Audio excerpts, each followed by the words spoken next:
What is good, family? What is good, everybody? Welcome back to the channel. I am so happy to be streaming again, once again, and once again. Throw those A's in the chat if you can hear your voice speak.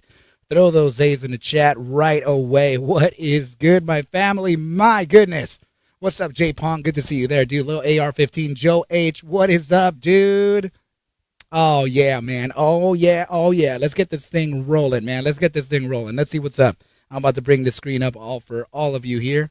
And it looks like we are now officially streaming. We are officially on and in the money. Oh, yeah. Let me get the tunes rolling just a sec.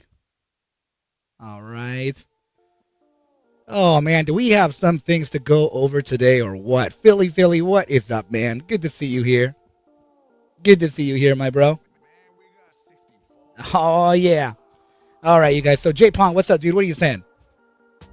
Yeah, man. The upside is boring.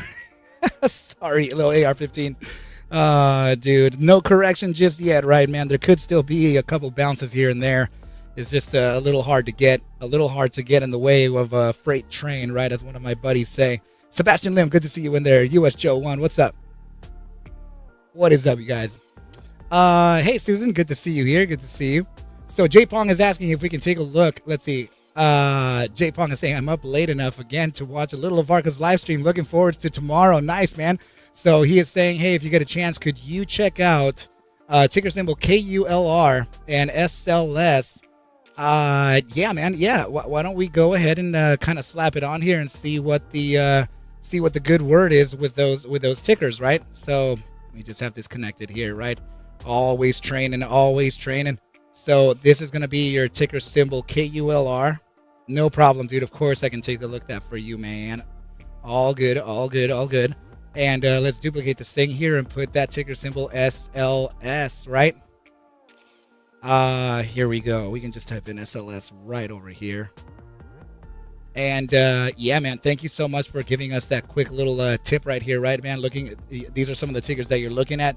I know you have a really good call-out system, right? I know that you tend to have some pretty good hit rate with your tickers, man. So thank you so much for sharing with the family. Really appreciate you, my bro. And very happy to have you in the chat again, right? So, yeah, this is going to be both of those, the ones that we need to take a look at, right? I assumed that I should have just duplicated the other one. All good, all good. Yeah, we'll take a look at both of these, dude. Let's put them both on the daily time frame here, right, and see what's up. 5-minute time frame is already up. We'll just get those moving averages in there and see what this thing has to say to us. And let's see what the chat is saying. Let's see what the chat is saying. All right, so, hey, Barbara, good to see you here. Good evening to you. And Philly, I definitely had a great weekend, man. I hope you did as well, my brother. Just been out there teaching my daughter how to drive some more. And hanging with the family, right, dude? Very, very good and healthy times. I absolutely appreciate it. I appreciate you for wishing me that great weekend, my dude. I hope you did as well. And little AR15 saying AMD got bad news. I expected to go down in the pre-market. Man, you know what? It would be pretty interesting for AMD to see that, right? I think didn't Jensen just speak? It was the NVIDIA conference, right? Wasn't that the keynote? I think it was, dude. They had. NVIDIA had an incredible amount of news, including the Blackwell chips and all that stuff. Man, of the new GPUs, huge opportunity coming up within that company. It's just you can really see how they're expanding. They're expanding not only to be just chip manufacturers, man. They're really set to change the world in so many different ways. So very, very, very interesting conference for NVIDIA, and I can see how it kind of turned everything around.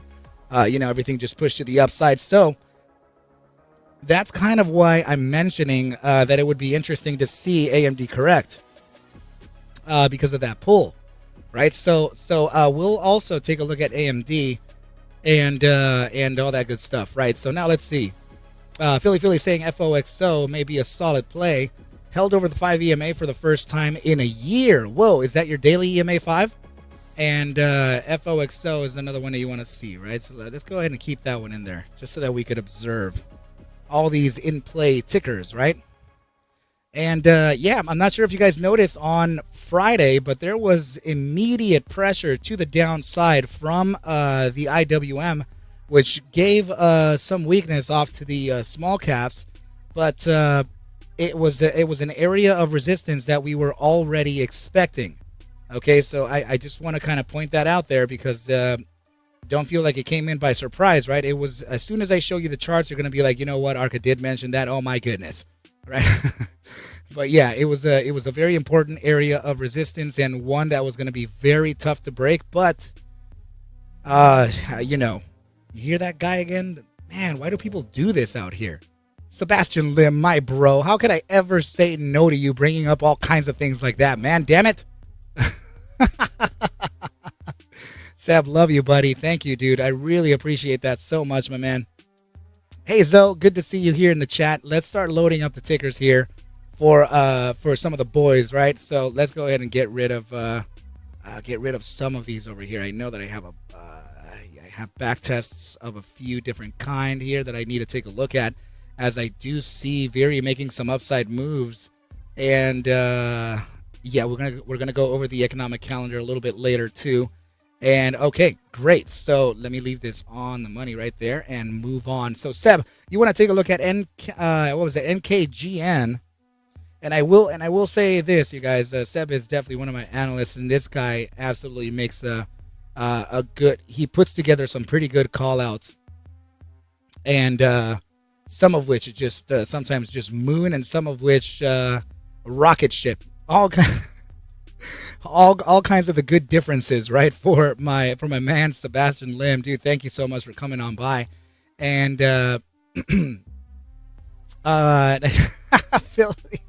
Philly saying, "Dang, hope you don't have a heart attack on the road, dude." I know, man. Running a million miles an hour up in here, right? So, yeah, we're gonna get that what was it? NKGN, and J Pong saying, I would. Let's see, I would be good. I feel doing options likely will be less risk than things I currently jump into. Oh, man.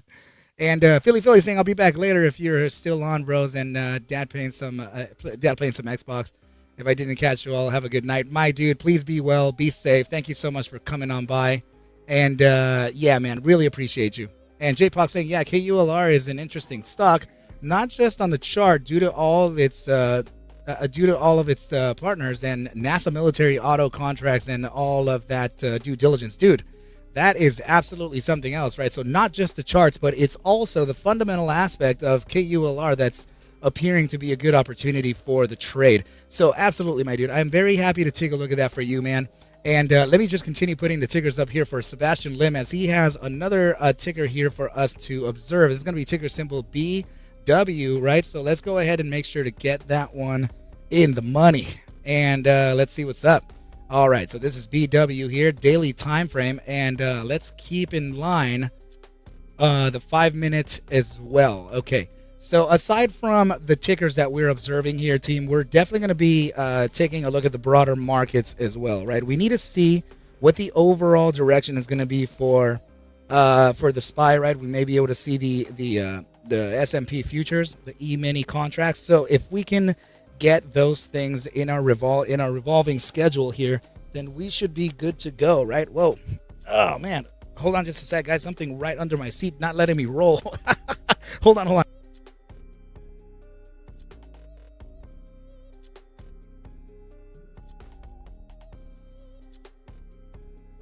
Man, just a second.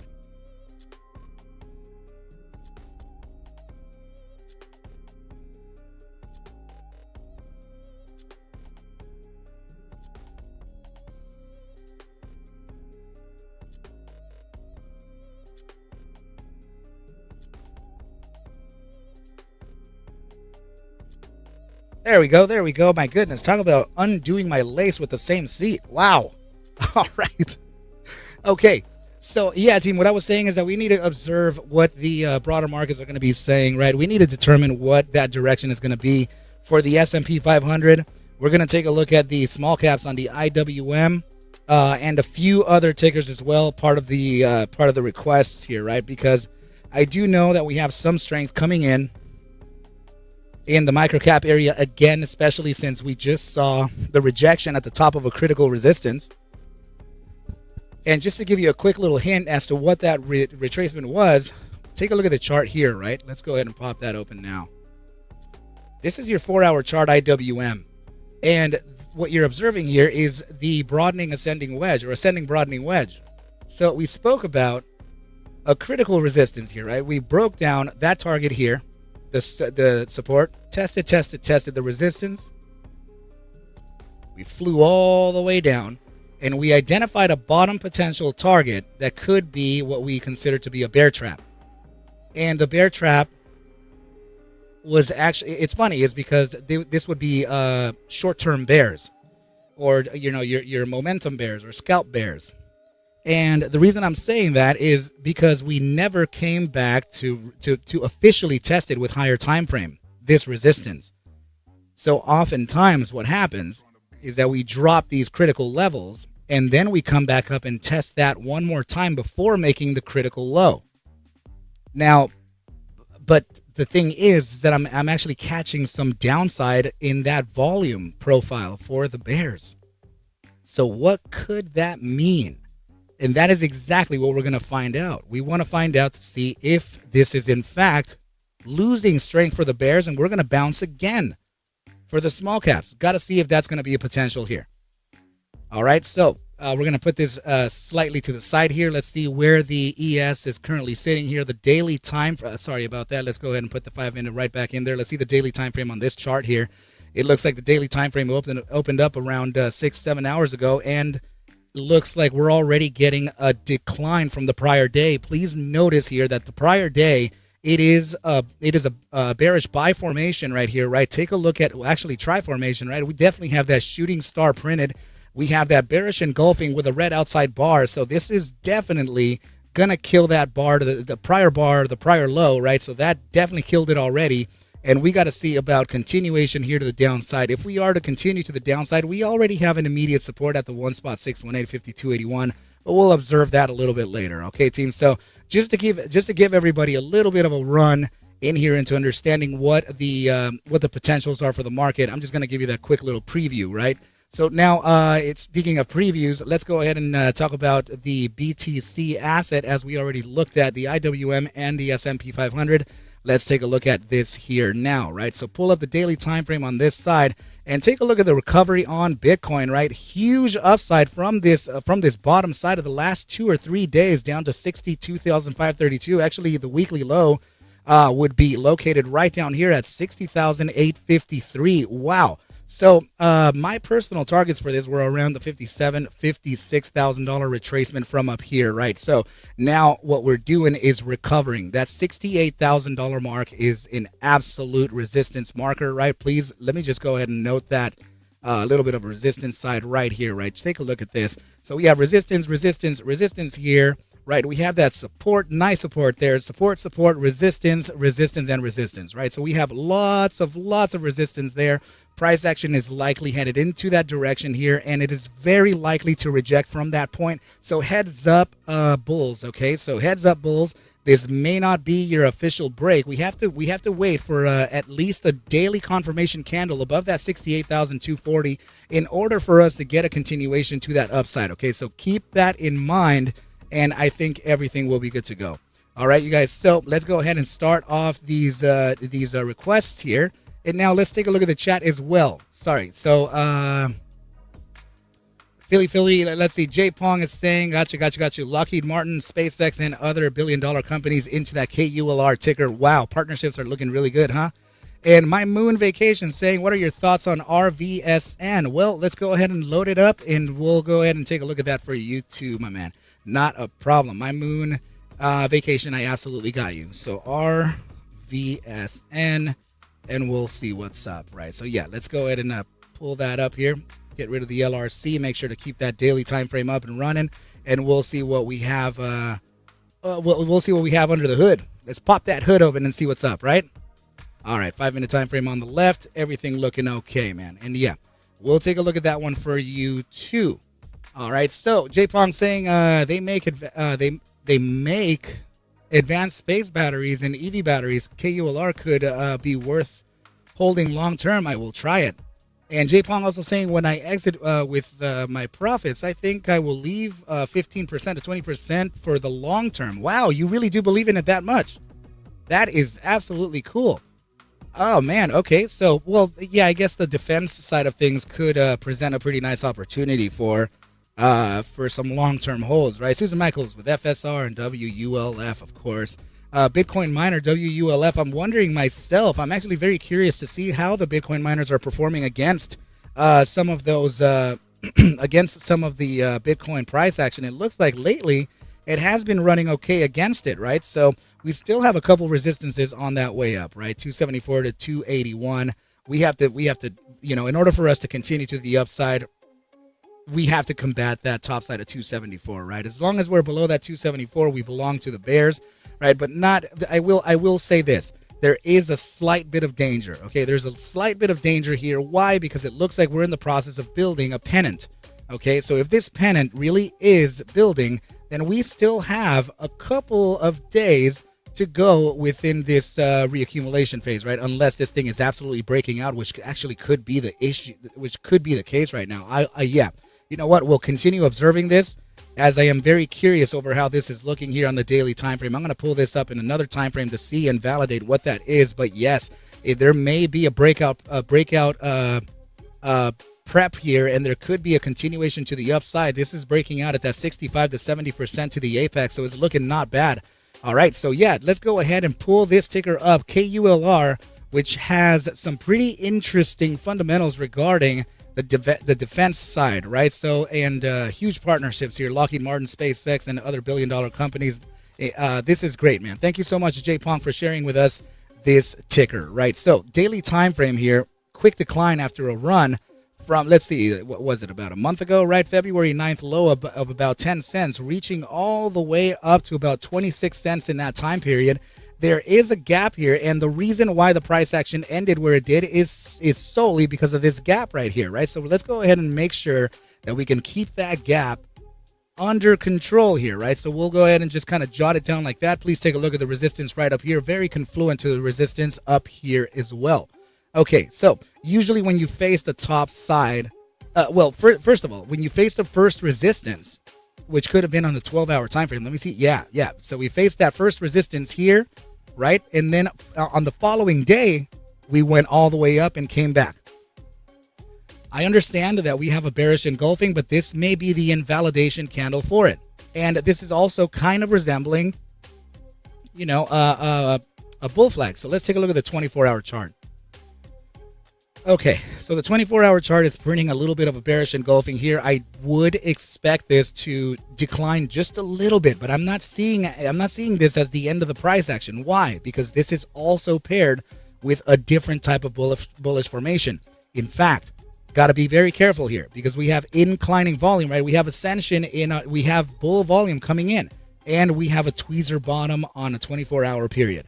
So this is looking not bad. Wolf is looking bullish, but Mara looking bearish. Sebastian Lim, I know what the heck is going on out there, right? Absolutely topsy-turvy price action here, man. Can't even make ends meet here, man. So yeah, let's go ahead and pull up here ticker symbol Lulu for my man Ian, right? So absolutely, my brother. Let's go ahead and make sure that we can have that Lululemon ticker running, right? Huge decline here. Based off of that earnings call, right? Please remember that this was an earnings beat, and I think that maybe something within the forward guidance could have been bearish here, and then something else could be popping off, right? But yeah, we'll observe here what Lulu is doing. But usually, when you get these critical sell-offs, yeah, you may consolidate or experience a slight downside continuation, but at an eventual point, we may actually see a recovery. So, yeah, anyway, let's get back here to KULR and see what's up. Jay Pong, where you at, man? Where are you going? Yeah. So let's pull this up on the 4-hour time frame now and see what this is looking like, right? So, yeah, it kind of resembles a little bit of a bull flag. It does have those rounded tops. It could look like that sine wave that continues on for that upside, right? So, let's see this in the hourly time frame. I see why you would be calling this a potential pennant, is because the hourly time frame does represent some of that higher low and lower high price action, right? I see it. I absolutely see it here, man. So I'm not gonna ignore that formation, but I will say that formation does feel a little forced in a sense, right? And by forced, I mean that it looks like it may not actually be the formation that we're looking for exactly, right? Uh, Especially the fact that we're looking at this or observing it within a shorter time frame. Okay, so I okay. I'm gonna say this. This is a critical resistance here on KULR, and if we are building what I think we're building, then this may have a distribution phase first. Okay, and I mean that by price action building this. Okay, so let me just go ahead and kind of I'm definitely gonna have to draw it just manually here, right? We have this circle coming up like this, right? So that's gonna be your first area of accumulation, followed by distribution at the top side of that resistance, right? Now we're coming back up. What usually tends to happen is that we create another lower high, right? So you can see the regression already happening here. So we could be there already.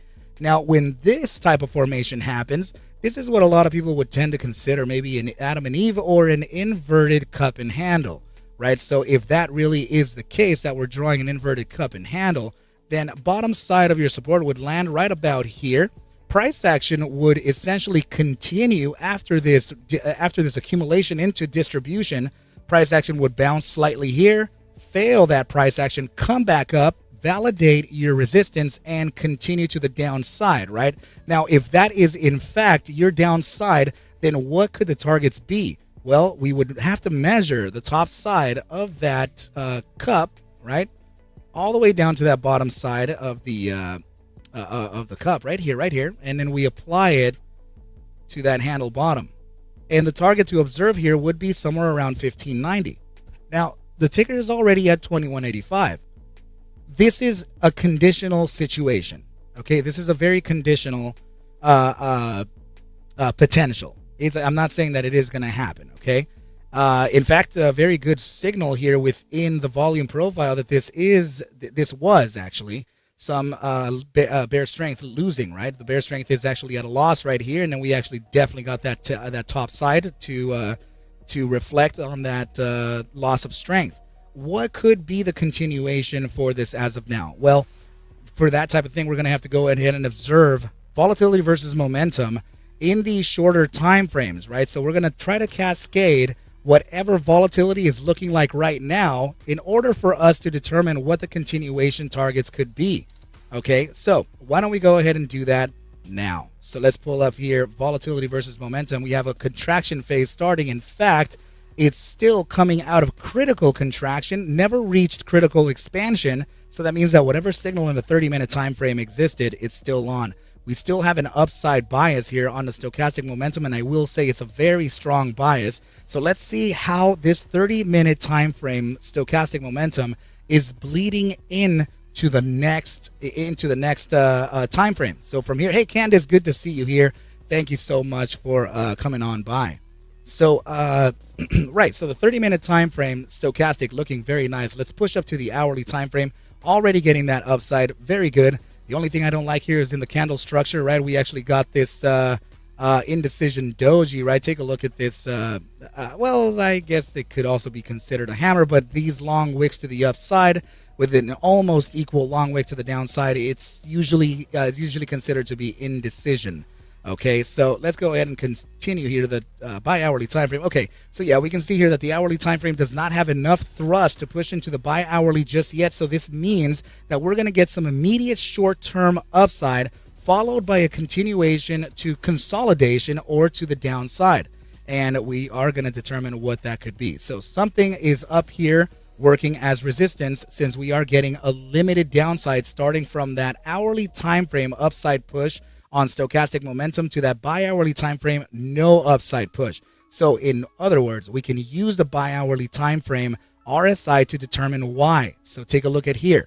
This RSI signal is already pointed up to the upside here, and there is a resistance coming up of the SMA 14. Aside from that, the gravitational zone located right in this area here, 60 to 62% RSI, gravitation, and SMA 14 resistance likely to face a resistance at that point around the intraday, right? So it's going to be, say, the 3 to 4 hours of the trade. Okay, so if that is the resistance, then we're going to catch an upside here for the first 3 to 4 hours, resist, and then that next area would be to come back down to the 20-cent zone. Let me take a look at how that could be a potential, okay? 20 cents. Oh, yeah. Okay, good. So this is your 8-hour time frame. This is your continuation to the downside, okay? So immediate short-term time frame, upside resistance at the gravitational zone here. We come back down to the area of about 20 cents where the 8-hour time frame would then resist or support at that SMA 14. The SMA 14, we're very lucky because it's not in that gravitational zone down here, which means that the gravitational zone would pull us to the downside. In fact, what this is looking like is that we have a breakout from the SMA 14. We have a retest of that 14 and continuation to the upside before another retest and getting another bounce. So this could be a signal alone. In the 8-hour time frame here, we could be identifying a potential entry area of around 20 cents. All right, so in fact, let's go ahead and kind of hone that in. Let's just make sure that also we haven't already experienced that downside, right? So this would be your supposed loading zone, 1964 to 2001, right? In actually literally starting in tomorrow, right? So 8-hour time frame, let's take a look here. Oh, yep. So 8-hour time frame also has a bearish engulfing, and that would be your validation for a continuation to the downside, just like we're speaking. Good. So that's what I'm looking at, you guys. That's the play here for now. I am observing immediate short-term upside, right? We're looking at that hourly time frame. Resistance at that point. I mean, we could do this resistance anywhere between 23.45 to around 25.03. Let's pull up the stats here and see if we are confluent to any of those targets. We're looking at about a 20, I would say at the most a 25 cent top, right? And at the very least could be a 24, somewhere around there. So let's see what we got here. All right, so yeah, your upper one standard deviation multiplier, 24.40 as a resistance. And if we're observing here a daily ATR top, you're looking at about 26.49. So 26.49 is actually located right under this top right here, right? So actually just above that. Right? Wow. So this is 26.64 right here. It would suggest that we would resist just under that. What is my discretionary resistance? 26.11. Okay.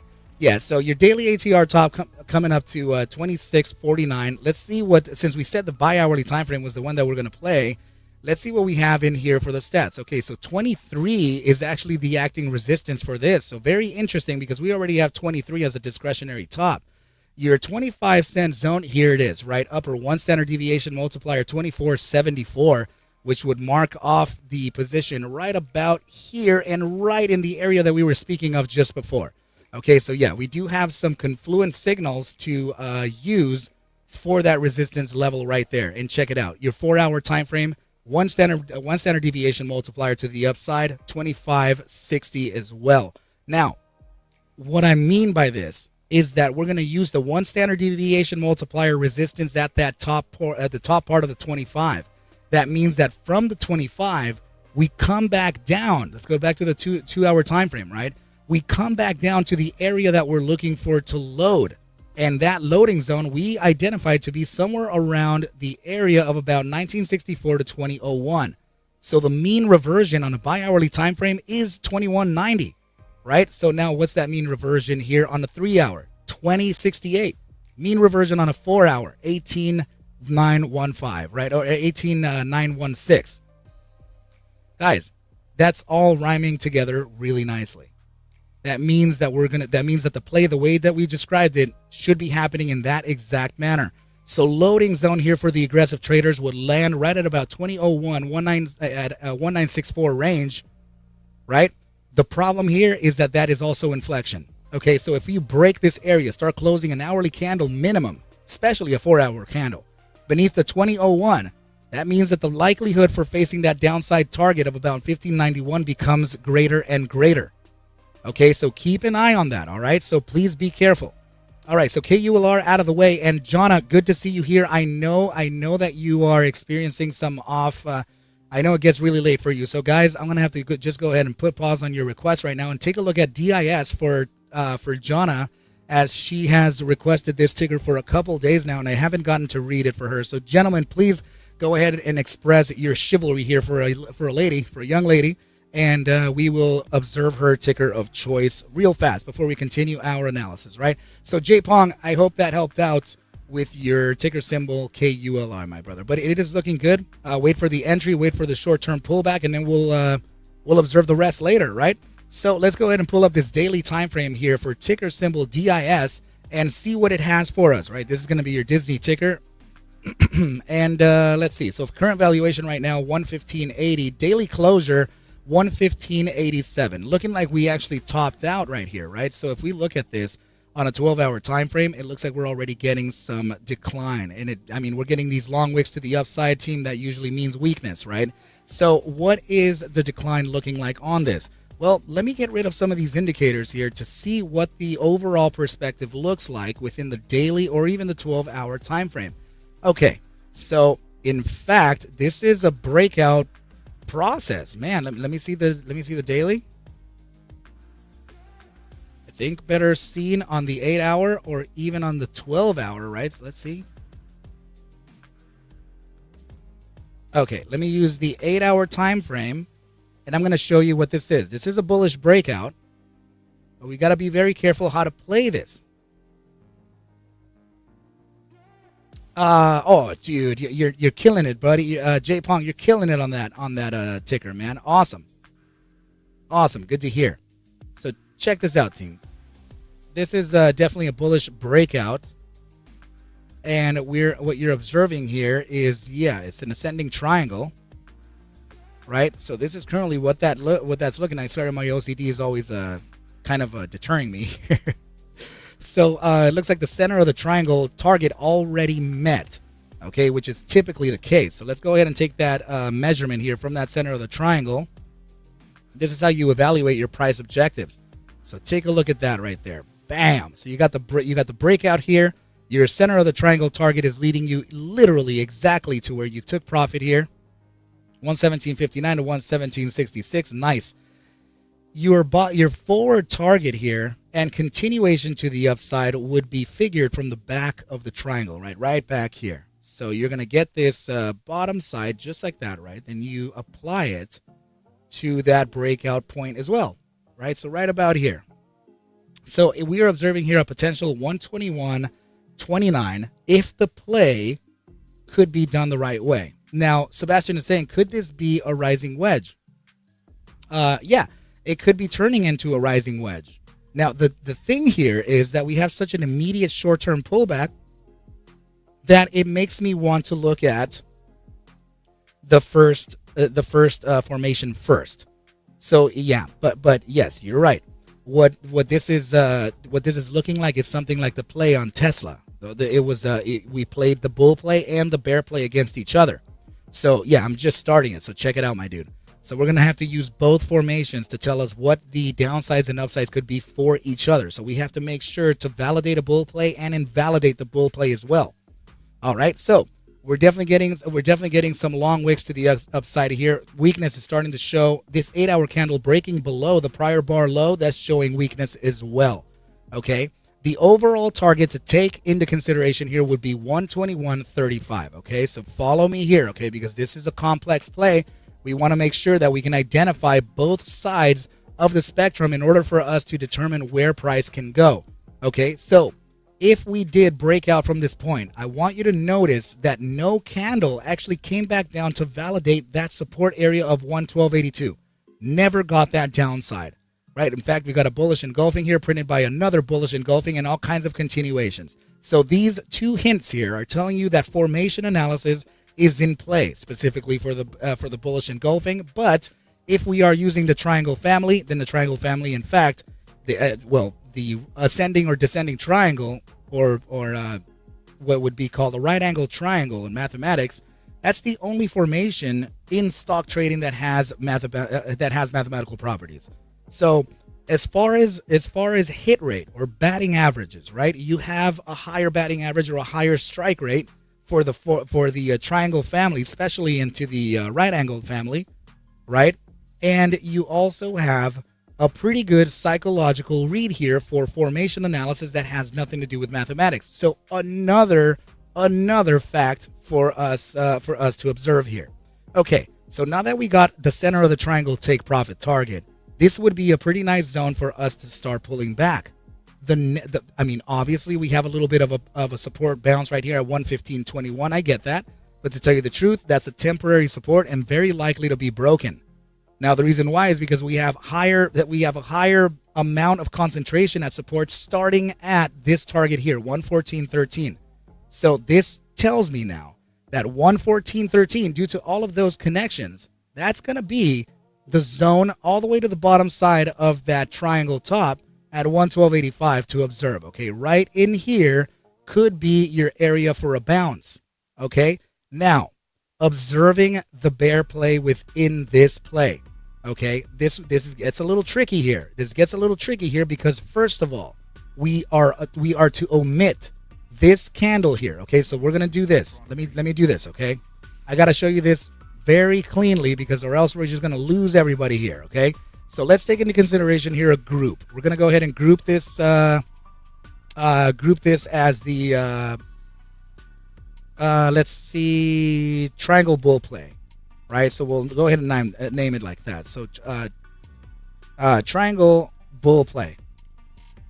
Right, so we'll leave it like that, and then we're gonna go ahead and get this out of the way, just like this. Right, we're gonna get rid of the bull play. Now, what we're gonna do now is start a new thesis. From here, we're gonna start drawing the bear play. Okay, so from this perspective, you can already see that we have high confluence here for a rising wedge. Now the rising wedge, it is a triangle family formation and it also displays bearish price action, right? So in this case, it looks like we may have to use a separate candle or a different time frame. Maybe even the 4-hour time frame could display some other wicks. If not, then it's okay. We're just gonna have to go ahead and use it like this. Okay, so no problem. Let's go ahead and pull up that 8-hour time frame even still and observe here the rising wedge formation. And we use this side for that identification of the play, right? Let me see, just like this here, right? So let's go ahead and just continue drawing this because I want you to see where the resistance stops could be. All right, for this formation, the triangle family, we don't necessarily have to wait to that 65 to 75% to the apex of the triangle for breakdown or breakout. The reason why is because it doesn't play by those rules. It plays by the psychology, right? So, yeah. So, Johnny Barnes, we're going to be taking a look at GNS right here. It is in the revolving cycles, my brother. So, we shall take a look at it. Good to see you here, my bro. So, yeah. Anyway, so let's observe here. While we're looking at this ticker, we're already beyond the 50% zone. Right, we're probably at 55% already. Very close to that potential breakdown. Next thing we want to know: do we have the touches of support? We do. We need at least 2 touches of the support bottom to identify the formation in the first place. Okay, so that's already looking good. The next thing we want to observe here is that we have at least from some way declining volume. We do. Okay, so we have that declining volume with the rising price of the triangle. So we have declining volume, rising price, converging price, right? So it's not getting so exponential anymore, right? If I'm not mistaken, we're also contracting. That's right. So we're starting a contraction phase. This is the official break of the moving average, and we're starting to lose interest up here. Now, what does that mean, lose interest? That means that the shorts are not shorting and the longs are not longing. That means that Disney is approaching a target of which we all believe collectively that it's too high. So we need to get this thing to balance out. So as soon as it starts reaching this area here, right at a 113.72, there could be a bounce to the upside because there are little buyers waiting there.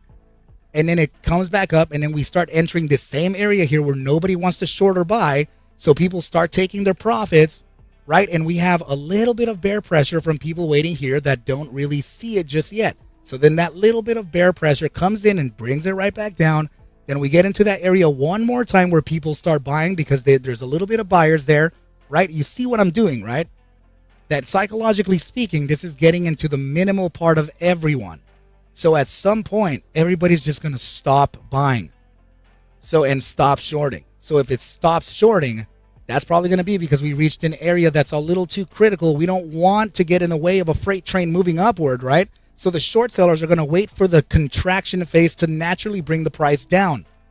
By the longs not buying and by the shorts not shorting, that's an area for price action to algorithmically come down. So price action would decline immediately, right? It would come down into the area where we start breaking down this target. When we break down that target, that's when short sellers start gaining some interest. And how would they gain that interest? Well, we would have to test this support level here to this support level here in order for us to get a bounce to the upside. We're going to wait for that as shorts. The shorts are going to wait for the bounce at 112.88. Longs are going to take this right here and bam, bull trap right here. So bull trap happens, short sellers enter, and this thing starts playing the downside. This is how an ascending triangle, or a rising wedge works. Okay? That is the way that I just explained it to you is the way that this thing works. Okay? So, what are the targets for this play? First of all, we want to see if we can get up. 8-hour time frame. This is going to take quite a bit, right? So, let's just say that we were to realize this at the earliest point, right around here, maybe Tuesday, right? So we'll bring this. Oh yeah, J Pong, we got to look at the SPY still. We're gonna look at the ES, S&P 500 E-mini futures contracts, the SPY, IWM, and some blues as well, some chips, right? So the first target to consider, let's just say that we were to break down here on Tuesday, 9 a.m. Pacific, right? First target to observe here would be this target here. So we're just gonna go ahead and leave this as a note, 110.01. All right about there. Now, second target to observe here would be the center of the triangle. So the center of the triangle is already kind of looking very similar to this area here, right? So I would say possibly around this point here. So let's go ahead and take that trend line there and apply it to that breakdown target. So right about here, the center of the triangle target is telling us that we would go to 109.29. So we're going to keep that in line here too, all right? And we're also going to identify what the top side of the price action would be and how it is that we're going to get there in the first place. Okay, so that's your 109.29, and my OCD is absolutely just destroying my life right now, right? It's hard for me to get this line in particular to be straight. And the bottom bound of this formation would be identified in this manner here, right? So we would take that trend line to kind of connect all the way to that bottom side. And we connect it to that breakdown target that we're observing, right? So somewhere about here, this is where we would experience that low. So 105.47 would be the overall take profit target for this asset. Now, the reason why I would say that there could be a pretty nice bounce to the upside from this area is because of this. This is inflection here, located right down at 105.91. That gives us a range to observe here for a bottom side support. 105.47, 109.91. Wait, sorry. 105.91. I'm going to leave it at 105.93. It's all good. This would be the very, very bottom side of demand for this short-term period here, right? Okay, now, when is all this going to happen? Well, we don't freaking know, right? So let's go ahead and get here momentum and see if we can determine some type of timing for this. Okay, let me, what just happened here? There we go. Okay, so momentum on an 8-hour time frame is already suggesting a downside, but let's look at the immediate short term, right? So here we go. We have what looks like to be an oversold position here on the hourly time frame, and it's already getting close to an area where we've reverted for a continuation to the upside. Now, that tells me here that we could be seeing an immediate short-term consolidation phase, or maybe slight drop right into a local support. In this case, the hourly time frame, actually, you know what? Let me skip here and look at the 5-minute time frame instead and see what that's looking. Oh, right, yeah. I see the short-term downside. So we're breaking down all of the moving averages right now on the 5 minutes. So yeah, there would be some local upside here, right? So the EMA 20 at about 115.89 looking strangely obscure here, right? We got a lot of resistance coming up at that Yeah, bottom side of 115.87 to 115.92, all the way up to 115.99, 116, right? If we are to combat that target, then observe here the definite resistance at that SMA 50 at around 116.12, right? 116.12 fails, you have your EMA 200, and that would really be it. So 116.24-ish before a failure here, right? All the way down. And we're already seeing that the immediate short-term time frame, so this in a 15-minute time, I'm sure you'll be able to catch what that's kind of looking like, right? In fact, let me just use the 5-minute time frame here to keep things simple and move the moving averages out of the way and kind of put into your perspective here a head and shoulders formation, right? So the downside here is looking more prevalent than not, right? So this would be us drawing, support bottom somewhere along the lines of this here. Get that top side of the price action all the way to that neckline of the head and shoulders, right? Just like this. And then put it below your shoulder, and it looks like the bottom side target for this formation would be 114.32. So let's go ahead and just apply that there. We're connecting all of the puzzle pieces together before we make a final decision over what's to happen, okay? Let's keep that in line right there for now. All right, so let's go ahead and move back to this chart here and pull it up in the 8-hour time frame. So that's kind of where we're playing it at, right? So now take a look at the bottom side target that this formation is giving you. The 114.31 from the head and shoulders in the 5-minute time frame is giving you 114.31. If we can just go ahead and move to the right a little bit, where does that 114.41 or 114.31 land? It lands you at the date that we're expecting for a downside, right? In fact, we could actually move this to the right and see when it really kind of clips that time, right? Just to kind of observe. It looks like we may be just about a day early. So on it, or actually, yeah, just a day early. This could be Wednesday pre-market, maybe Thursday post out. I'm sorry, maybe Tuesday post hours. So just maybe a half a day early, right? We get that support bottom right here from the price action, eventually dropping, and we find ourselves there. Right, so that's very interesting that we're getting that bottom side. Let's take an inverse fib, right? Let's take an inverse fib from this, let's say from the current range low to the range high. All right, so we're going to go ahead and do that just about like this and take a look at the 1.618 at 114.57, confluence with the 114.31. Nice, very nice. That gives us our bottom side range, just like this. All right, so in other words, what I'm observing here is that the bears are going to start taking control early to middle next week, this week coming up, literally starting tomorrow, Tuesday into Wednesday, right? So the bears could be looking at a potential continuation to the downside. Okay, if good news happens to the Disney asset, then we may be looking at a continuation to the upside. Smokescreen is saying I'd pay $45 for Disney no more. Nice.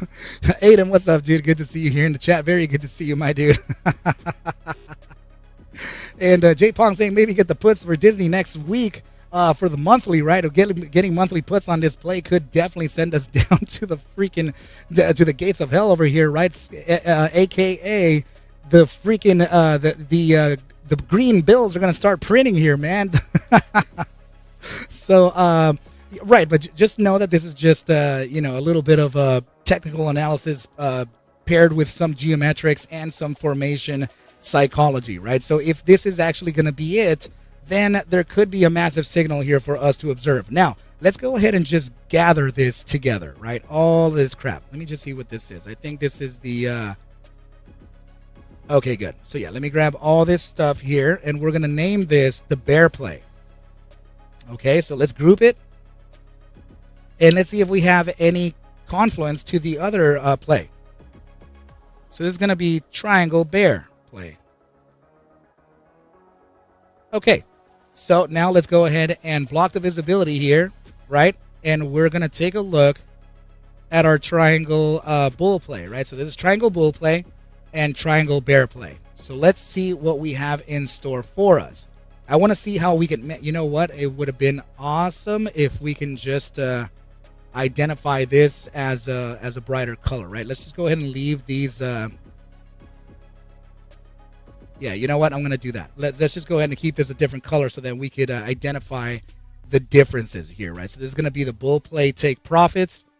right? All of this stuff like this. We're just going to slightly deviate the colors here because we don't want to combine all that stuff together, right? So not like that. So we're going to leave the bull play as these colors here. And now let's go ahead and put the bear play up, which is going to be in the yellow colors. Much, much, much, much better. Okay, so let's see. The bull play is giving us a resistance nearly the top side of this triangle here, right? So what I'm saying here is that the bull play may have already happened. We experienced right here the take profit target of 117.66. This candle topping out right here, that was the take profit for that formation, right? Bam, right there. And this is also the resistance of the bear play, right? So very interesting that we would have gotten that. That's the first signal to tell us that this is the start of the bull trap right here. Okay? This was bull trap central, since the bulls would be looking at a 120 target, but they weren't looking at the bear play.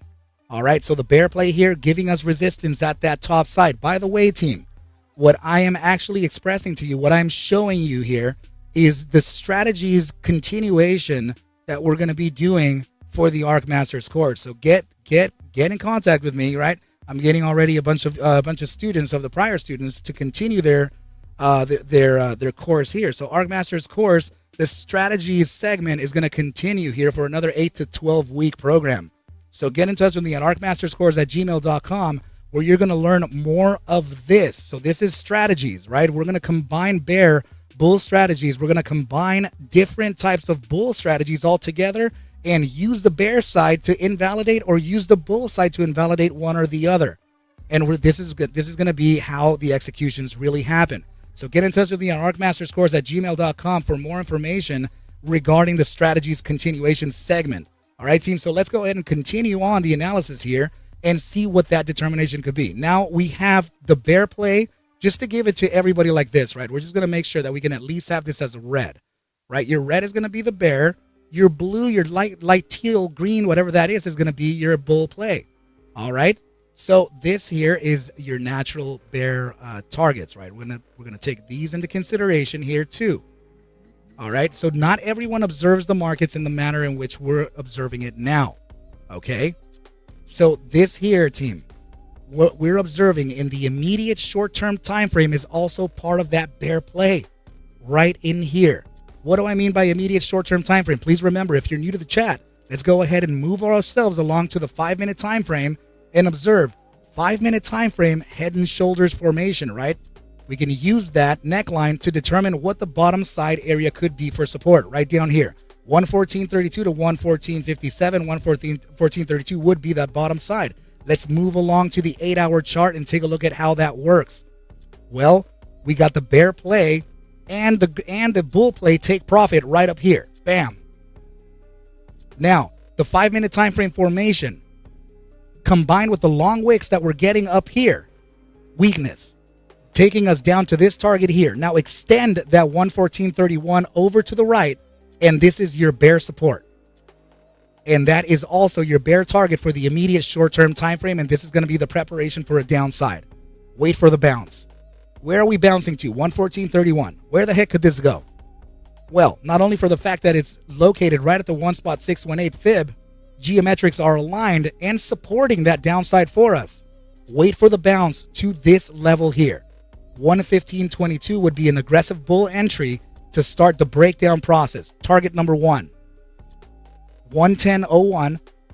We're going to get a bounce from this, right? Not sure that we're going to get the bounce from the 110, but the higher likelihood could be that we face a local bounce. Okay, so that could be located right around here at the 3.272, 114.49. Get that validation here, right? So please take a look at this, right? Because 114.31 is very close to the bottom side of the bull play. The green, right? Or the teal. That 114.31 or 49 here at the 3.272 bounce from this area, and we're going to start validating your top end again. 114.32 to 114.57, 1.618 resistance right up here, and then continue to the next downside targets. Next downside target confluent to the 4.618, another geometric mean, a golden mean. And then followed by the last target that we're observing here And the general and the strongest area of demand for this, literally located at 105.47 to 105.85. This would be your least probability target, but it is a target to observe because of the amount of demand that there is in this area. Why? Because this is the inflection point to break this entire slide. The likelihood of facing demand here is very great. People could bounce this to the upside right from that point. All right, guys, that's how this thing works. We have to use the bull play against the bear play to identify and invalidate each other's plays. Right? So now, yeah, let's go ahead and take a look at what Jay Pong is saying, right? He is talking about a potential weekly triple top, right? So let's go ahead and take a look at this formation here without any drawings. There we go. So in fact, he's right. He's definitely right. We're looking at here a macro triple top. So this is telling you, team, that the probabilities are actually landing towards the bears, right? Just right up in here. I'm sorry. You know what? I'm going to get rid of the this here and this here. There you go. So we have a triple top experience happening right now. Huge, huge, huge take profit. One more thing. Did we actually reach the top of the price action? Well, we can try to identify that as well. How would we do that? Well, inverse head and shoulders right down here. Right? Let's draw in our neckline. What the heck does our neckline even look like in this? Well, looks like it's right about here. Take a look at this. This looks like this is our neckline right here, right? We'll take that price objective from that very point of the neckline all the way to the bottom of the head, and we'll apply this to that shoulder, right at the top of the shoulder, right at this line right up here, right? And look at where the take profit target is. 115.95. Where are we sitting? That's freaking right. Right there. Guys, this is, this is definitely a complete play. You're absolutely getting.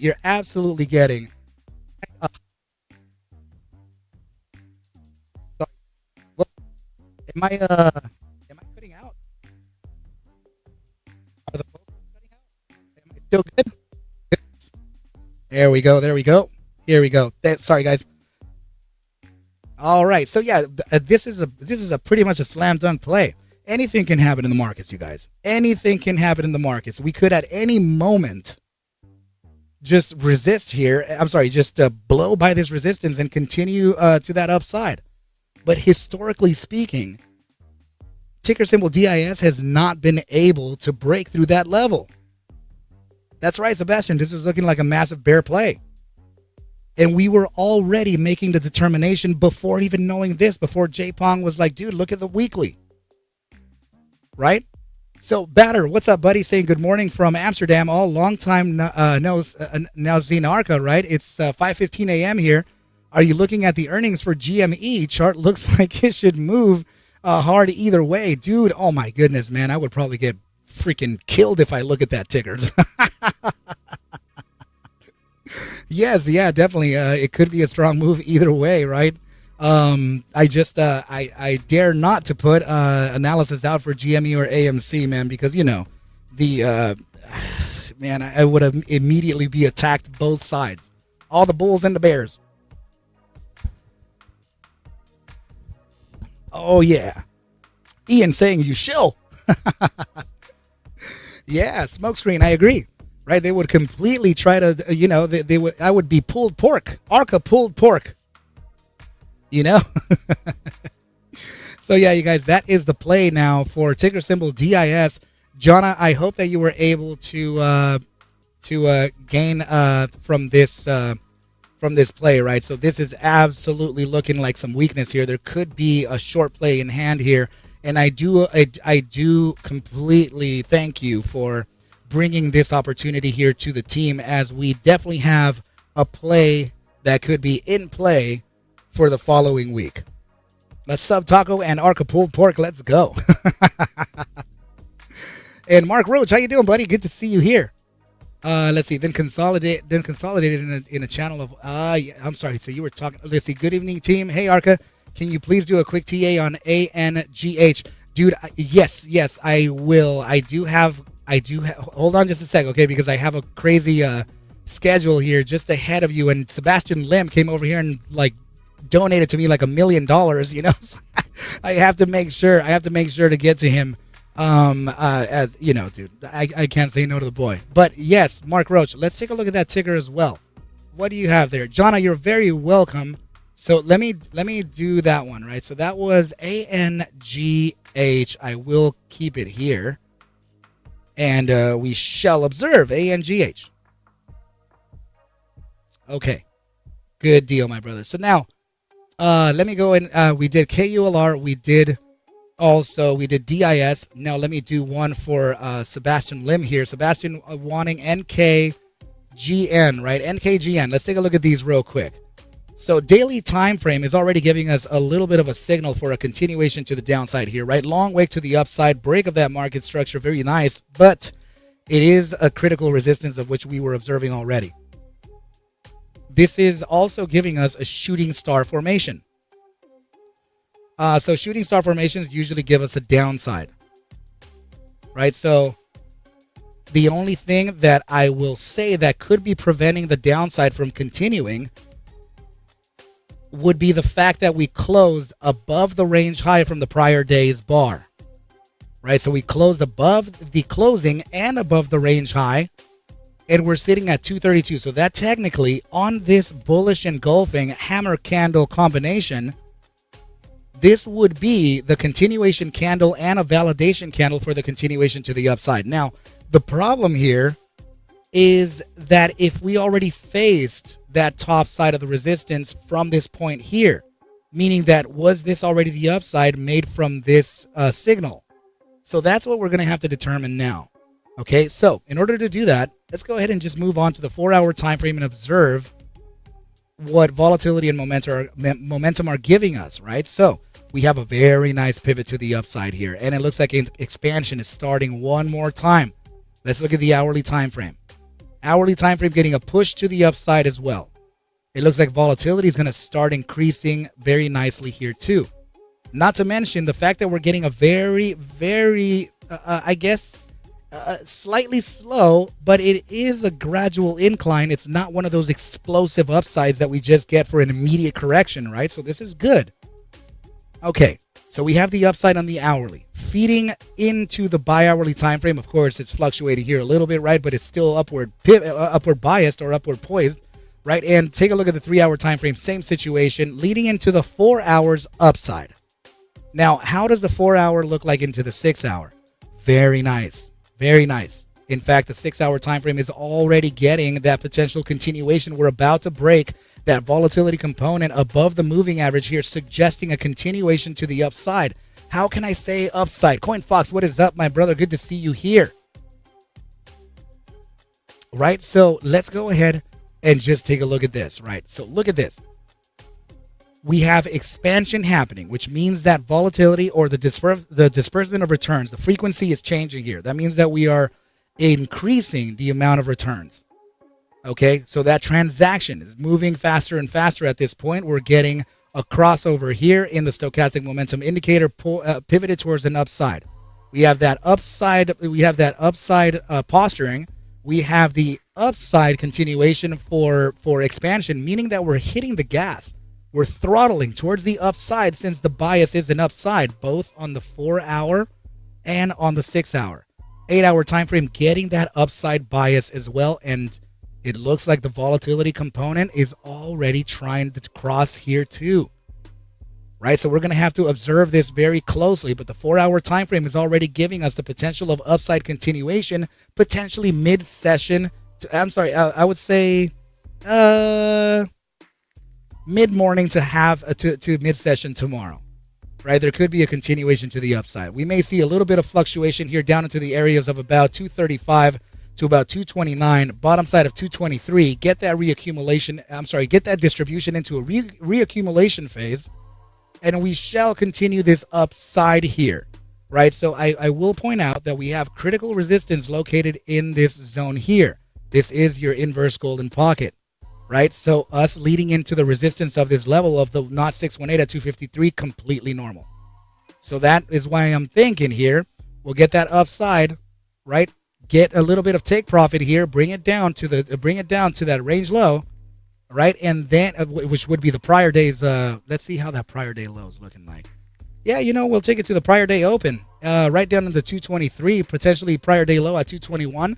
Yeah, and then we'll get a continuation to the upside here. So it's looking bullish overall. I will say that. All right, 8-hour time frame here. We are getting the contraction phase from volatility, and we're pivoted towards the upside here on the 8-hour. This is all looking pretty good for the bulls in particular. Okay, so yeah, I would say the next targets to look out for here in the next few days would be the bottom side of 221 to 223, continuation to the upside here, resistance at about 253 to 274, followed by the next day potential touch to $3.14. If we can get that $3.14, that'd be pretty amazing for this, and it would start to suggest a breakout into continuing into the $4 zone. How can that be possible? So let's see. We're observing here the daily range, which could be all the way to the bottom side of 179 and the top side of 270. So we were looking at tomorrow's targets to be between 253 to 274, already in line with the daily average true range top. Okay, not only that, we have the 1 standard deviation multiplier at 268 options. What is up, my brother? Yo to you, dude. Thank you so much for your last dono, my brother. Really appreciate you. I was very happy to see that a couple weeks back, or last week, was it? I apologize to you, my brother. I thought you were going to come by into the stream. Thank you in one of those, right? But now that you're here, I'll take the time to thank you by voice, live. Right, my brother? We're getting ourselves ready to make some nasty cash, man. Dude, I just went over a pretty nice play regarding Disney, right? This is getting ready for a massive downside. And I don't know if you have some info or not on this play, right? But yeah, we're sitting at around 115. I'm looking at this thing dropping to around 105, brother. So yeah, there could be a nice 16-point retracement here on this. Dude, I got the genuine tacos. Dude, I wish I would have taken a picture of it, man. I got the genuine tacos with the lime on them and everything, man. The street tacos, the way that it's supposed to be, man. I even went to East LA for it. All right, dude. I met up with some friends. I appreciate you, my brother, so much. But yeah, so yeah, Disney, keep an eye on that one. Options. There could be a pretty nice play to the downside here. 15, 16-point decline from where we're sitting, right? So immediate short-term time frame potential all the way up to 116-ish, right? But it's looking like it may fall soon, right? So it's looking kind of dangerous. Huge weekly time frame, triple top, right? If you just take a look at this right here, right? We have that bam, bam, bam up in here already declining, right? Huge targets. So heads up on that Disney play, my brother, just to catch you up to what we're doing here, right? And let's see. Yeah, so, oh yeah, right. Guys, please remember, we're going to identify now the bottom side. So we were looking at a lowest point here of about 221. It looks like you know what? We may be able to see this on a 4-hour time frame. I want to know where your 221 retracement could be located. Let's see the hourly. Okay, into the bi-hourly. There it is. Okay, so your bi-hourly time frame, which is the time frame we should have been in from the get-go, you have a mean reversion happening, right? 221, right over here. That's going to be your mean reversion. Let me take a look at it, actually. Yeah. Oh, man. There you go. Just to give you visibility here, right? You're already at the 2 standard deviation resistance, right? Usually price action in a day tends to move the 2 standard deviations up or down, right? So that's your whole day over here to the 2 standard deviation top side. Mean reversion to the 221.852, otherwise just 222, right? Literally where we're talking about for a potential bounce from the mean to the upside. Okay, so like I said, mid-morning to mid-session, it could be right when we're getting this down play on the NKGN asset for then a continuation to the upside. Oh, man. Yeah, Cody Kent saying, what's the time frame short, long for to the 115? Well, for Disney, if we're observing this in an 8-hour time frame, and let me put the formation analysis back in here, right? So this is going to be your bear play. Let's see here. So the 15-point drop, that could be the most that I can drop, right? That is your technical bottom, and it would also be your psychological take profit. So this, and let's see the daily ATR on this. How much does it move on a daily? It moves $2.14 per day. So this could be an effort of about 2 weeks. Right, I would say a 2-week effort here, maybe even a little bit more, right? But this is a critical downside, and that's why earlier Jay Pong was saying, you know what, dude, maybe playing out month out options, long put options on this, or short call options a month out would probably do the trick, right? Because these are long term targets, right? $2.14 average true range daily. So, 2, 4, 6, 8, 10, 12, 12 points or 14 points, that would lead to a 7-day average. So 7 days, I would say just about 2 weeks. So, but yeah, please go ahead and observe all of those targets to the downside, right? The initial take profit targets for tomorrow, right? Tomorrow could be to 114.32 to 114.57. So 114.32. No, actually, you know what? This could be the 114 target could be looked at to maybe Tuesday or Wednesday. And tomorrow, to be clear, tomorrow, just to be clear here, we could be experiencing a bounce to the upside. So our loading zone could be, like I said before, potential 116, 117, $2 average, right? We're looking at a 15, 16, 17, right around here. We can get a resistance range, right? And then we start bringing this thing down to that take profit target. Who knows if we're even going to reach there? We have a bearish formation on the 5-minute. So the 5-minute time frame actually doesn't have that much room to get all the way beyond the 116.50, right? So that could be another zone, right? 116.50, get the resistance there, bring this thing down to about 114.31 by Tuesday market close, and then experience a short-term bounce on Wednesday, right? Wednesday, we get that short-term bounce to validate this area here of 115.30, one spot 272, 115.23. Then we get that breakdown process. That first target to observe could be located at around, I would say, anywhere between 112 to 110, right? Because this would be your $2 range. Anywhere here, we would bounce to validate again your 113.92 to 114.32, and then you'll get that continuation to the downside to then realize your 4-spot 618 at 109.29, probably by Friday or Monday next week, this week coming up.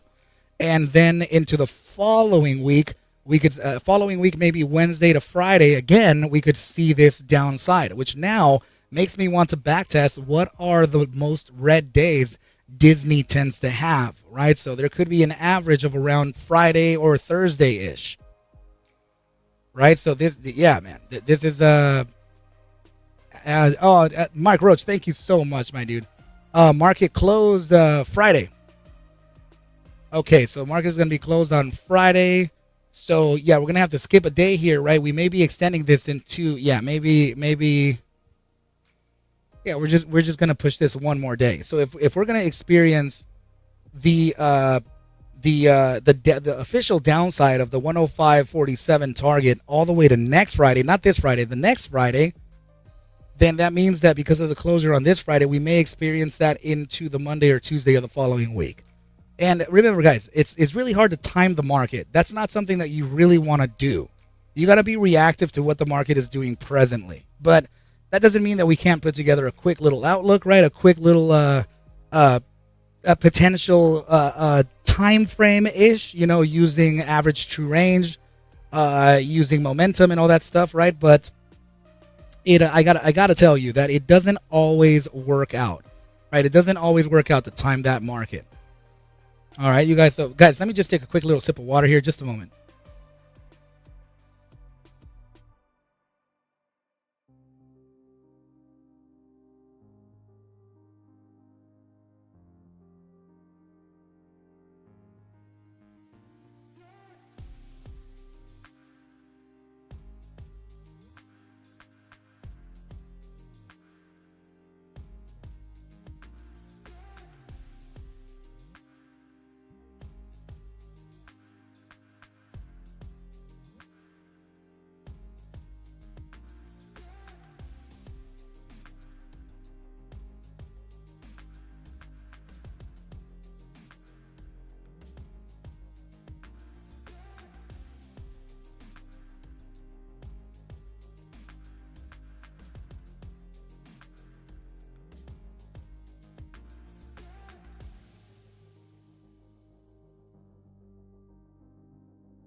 getting super parched over here.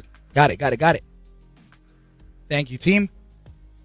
Okay, so let's go ahead and continue on here, right? So we were gonna take a look.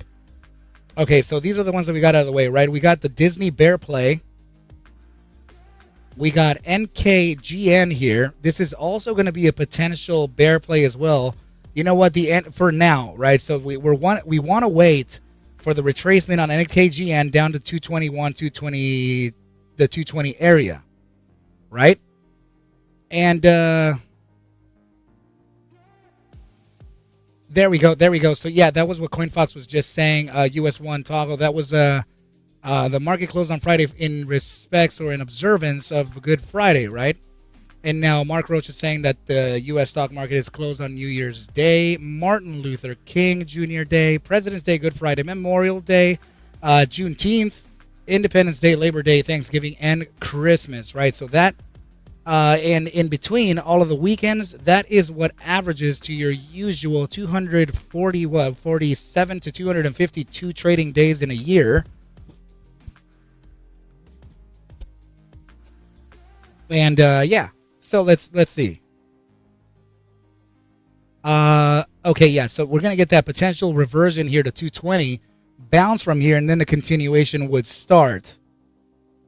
I was gonna tell you that this may actually have.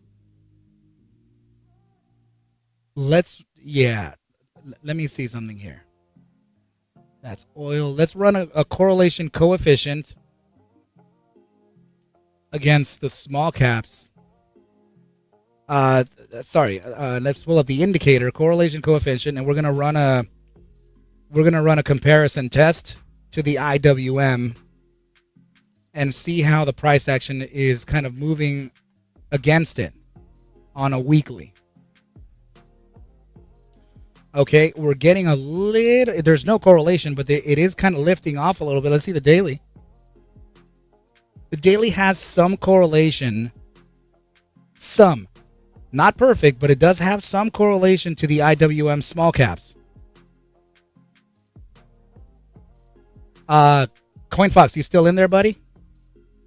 What would be my defense?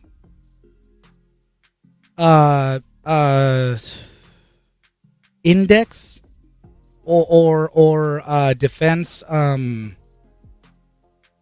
inverse. Either of those could do it. I just want to know if there is one, right? I don't cover that often, and I'm wondering if we could go off of an index, right, or some type of thing for that. Let's see. I'm gonna also look.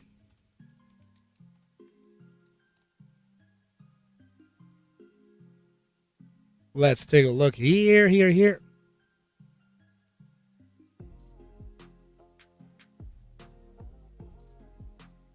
Let's see. Or can I use maybe the Dow Jones? Actually, let me do that. I'm going to try to run a correlation coefficient against the DJI. And see if this thing looks or runs similarly to that, right? So let me see. XL. Oh, that would be your XLC. That's right, dude. And yeah, let me do that instead.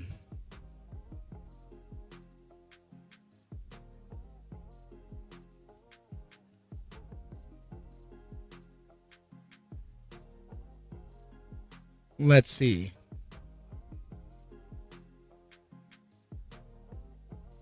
Options is asking, is Digital World Acquisition, DWAC, new company DJT trading this week? Oh, wait. There's gonna be an IPO for that. That's pretty awesome. Okay, so yeah, there is a daily correlation leading pretty nicely to the I would say to really look into this here, at least for the immediate short term, as there is direct correlation now, right? It just grew into that a potential 70 percentile here of the daily time frame. We don't have macro support just yet, but it looks like it has been correlated to that before. So if the XLC is running, let's go ahead and kind of match it here and see, right? So the XLC, and let's go ahead and pair the price action against it and see how that's running. Let's put that on log. Okay. So there is there is recent correlation to this. Very, very recent correlation.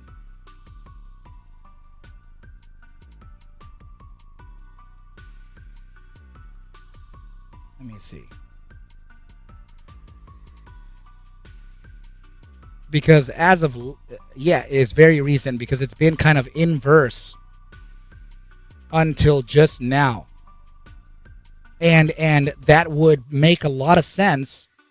That would make a lot of sense that this is recently getting to be correlated to the defense side of things, because this is now getting partnered with Lockheed Martin, and SpaceX and a whole bunch of other things, right? So this, it would show some correlation to the XLC. So go ahead and pay attention to your XLC, as the XLC is experiencing a breakout from a chop zone right now, right? So it's going to be a little bit difficult for me to drop on the pain of the XLC from this point. But what I mean by that is simply this, right? So please take a look at your price action here. You're getting a chop box, right, that the price action has kind of been trapped in for some time, just like this here, right? This consolidation area into that breakout point. This means that you have a top bound to observe, and that top bound could be close, right? So let's take a look at this. Bam. So we have this top side target faced right over here. We're looking at a pullback from that bound, a pullback into that area of about 0267. What is it? Let me see the XLC. Yeah, heads up, right? Heads up. That could be a drop here into the 8015. So if we are doing that drop into the 8014 target of the XLC, then that means that the bear play that we're observing within the immediate short-term time frame of NKGN is absolutely in play. Okay, so watch out for this, right? Because this is potentially going to drop back down into the areas of 223 to 220. It's looking very, very, very, very similar.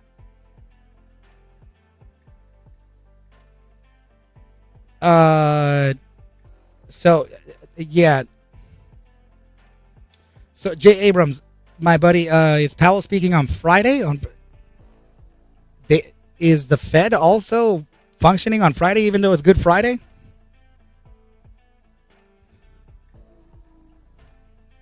That's all. That's a good question.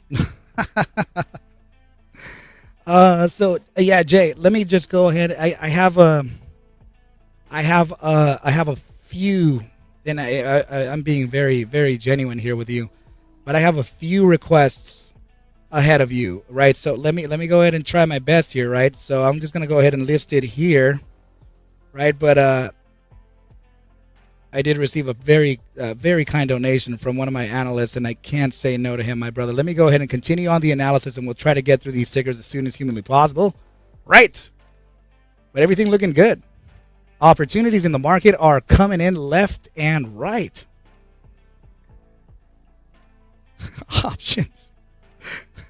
Options is saying, yeah, Powell is speaking on Friday to his family about what's being served for Easter dinner.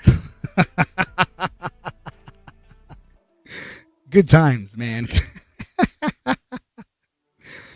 So the Fed is going to speak even though the market is closed, says Damon. Thank you, my brother. Really appreciate that.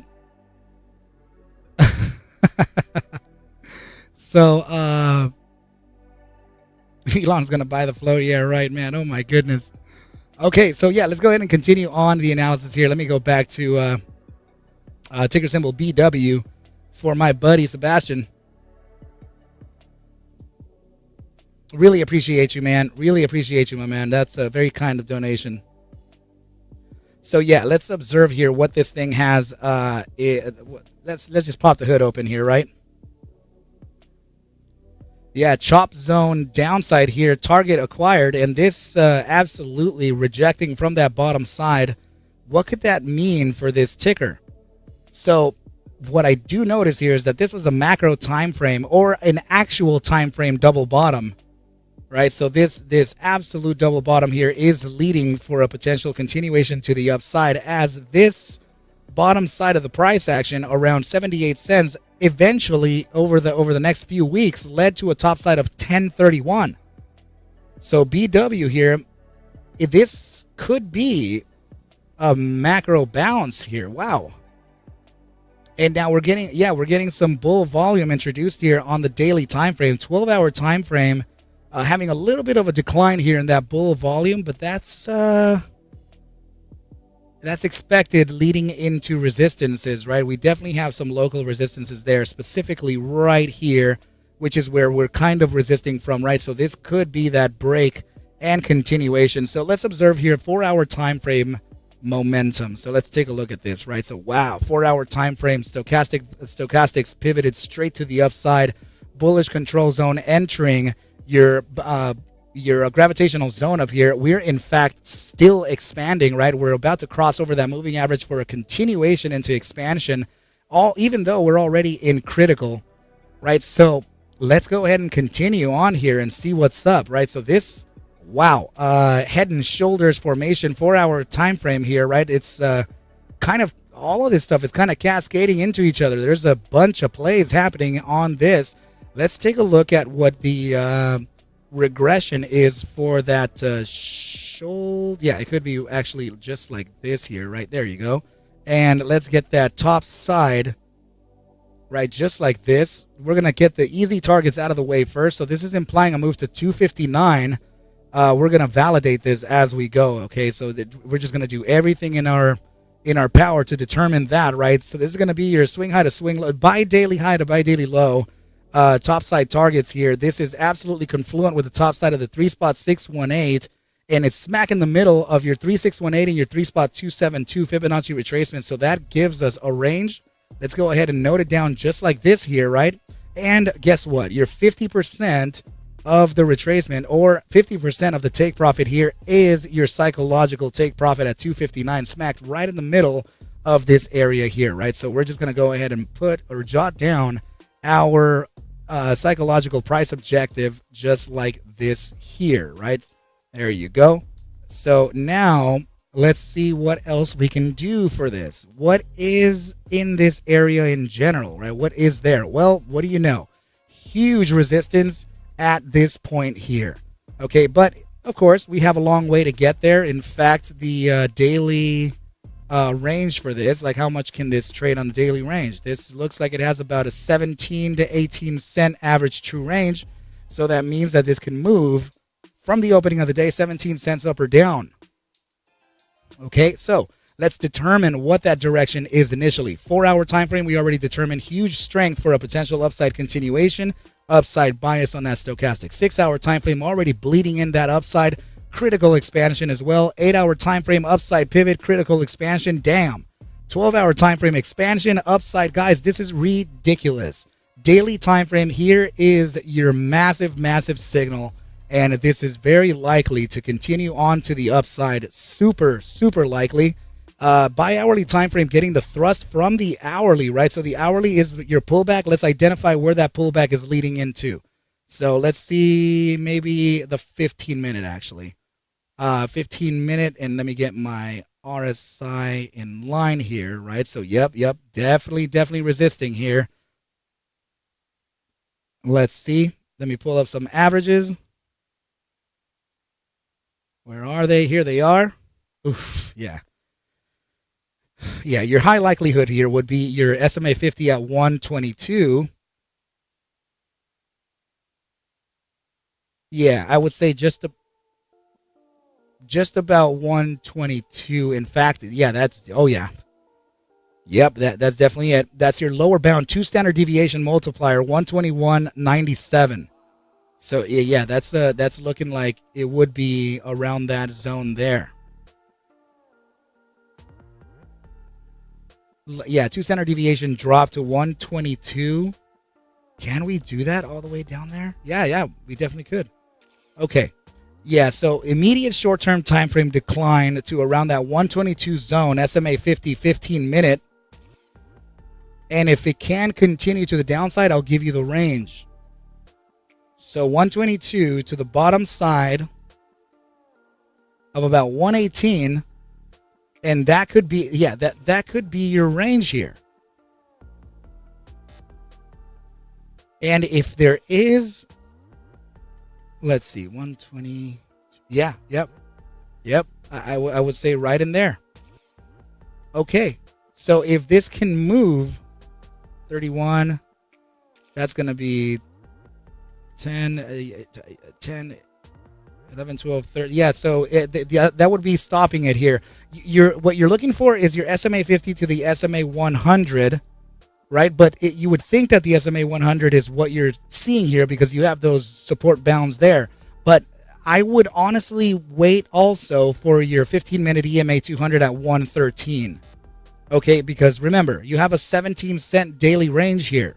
So you're looking at around 13 cents at 118.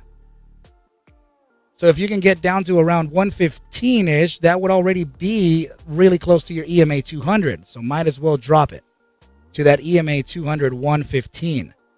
And yeah, man, there's a lot rhyming in the 5-minute time frame there, I gotta say. Oh, and there you go. That's your literally 115, 116 EMA 200 on the hourly time frame, which now makes me feel that there could be something on the LRC, which I tend not to look at all the time, but let me see. That would be a huge downside here.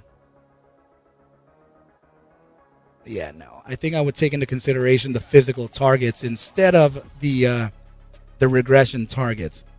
And here you go, right? That's your not 382 retracement, 116, and inside of the golden pocket. Yeah, guys, this is rhyming. I'm looking at this as a potential short-term retracement here down into this zone here. Look at the zone that we spoke of right down here, and now look at the correction zone between the golden pocket. We weren't even looking at this. So this is your golden pocket, 124 to 116 retracement within this area here. Very, very important area to bounce out of. All right. So now what would invalidate this? Well, that would be a break beneath 105, right? 105 here serves a pretty important role. Take a look at all of these support lines here at 105, right? So breaking below that 105 certainly can take us down to some lower targets. So heads up on this, right? So specifically taking us down to around 95 cents. So immediately we could lose around 10 cents if we close beneath that 105. So heads up. And yeah, Susan, I definitely have that in here. It is absolutely revolving, right? So I have FSR and Wolf right in here. So let me get back here to J Pong. J Pong, you still in here? Yeah, I got you, buddy. So J Pong, right? I already got one of yours, and now I got to cover the other one, SLS. All right, so take a look at this, right? So sorry, you guys, right? We just got to go ahead and take this one step at a time. So Sebastian Lim, I hope that worked out nicely, buddy.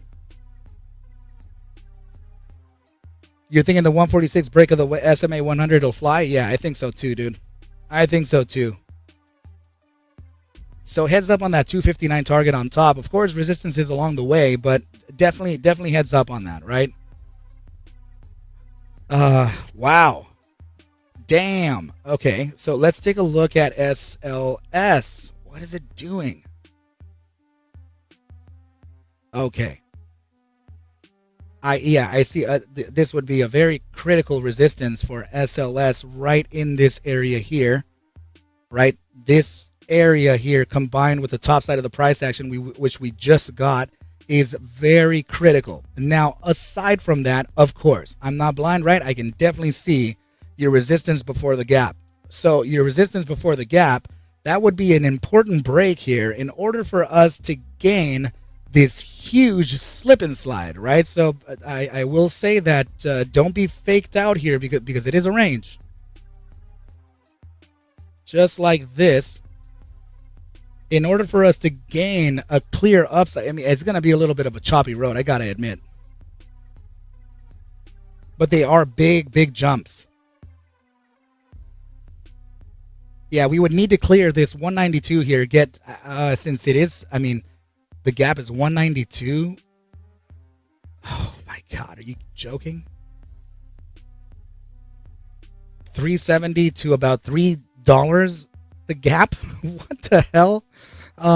Yeah, since it is such a huge gap that there is going to be a choppy road up, right? You're going to get this break here, 192, then literally 30 cents up is the next resistance in order for you to gain clearance for that continuation to the upside. As soon as you break upside of that 211, confirm above it, your next resistance and critical one would be 235 and likely to bring price down to the 211 side again. Right? So if you get that 211 validation, break that 235, and then, man, then, yeah, I could see, well, I mean, tiny little resistance here at that daily gap of around 265 right in here. 265 to 256-ish, but then, yeah, man, let's just say this. There's no real clear way to the upside, although you have a gap. The thing here is that you have a lot of relevant resistances and definitely key resistances, okay? Because we're talking multi-year resistances, right? So it's not going to be an easy road. But yeah, I guess I can see a potential continuation to that upside. Let's see, daily time frame. Yeah, daily time frame. This is the first volume bar to break upside of the moving average here in a while, man. And then your next gap here would be 122. So 122 has 130 to 130. Okay, yeah. Hold on. That's way, oh, dude.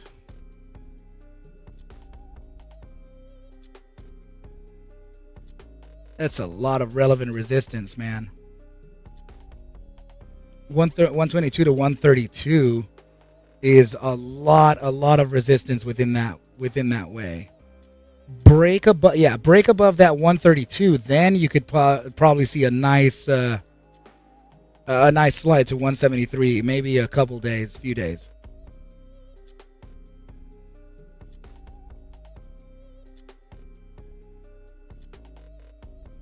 Dude, the SLS is still a freaking nice car. What the hell? That thing is worth over $250,000 still, I think. Are you talking about the V12? I think they're still like 250 to 300 grand. That's not a cheap car. I think they were last produced in 2012, maybe 11, something like that. Hell yeah, dude. Did you notice what they were replaced? They were replaced with a more economical one. It was the AMG GT, or the AMG the GT, right? It's a two-door one. It's similar to it, but very small. Nowhere near as cool. But dude, I think they're very expensive still. Huge car. You think SLS has earnings here? Yeah, it looks like it's coming up on Monday. Yeah, J-Pong, that would be earnings. So that what you're talking about is the earnings call. So that earnings call would be your forward guidance. Dude. Okay, let's do this. Yeah, okay, I'll do this for you real quick. Let me see.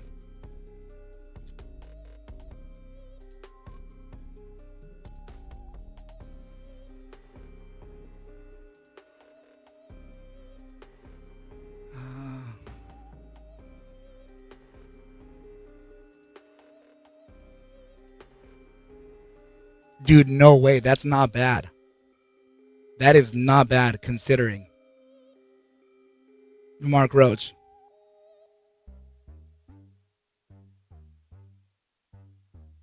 And watch the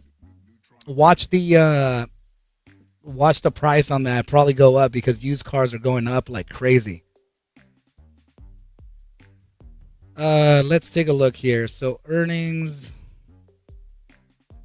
12 hour.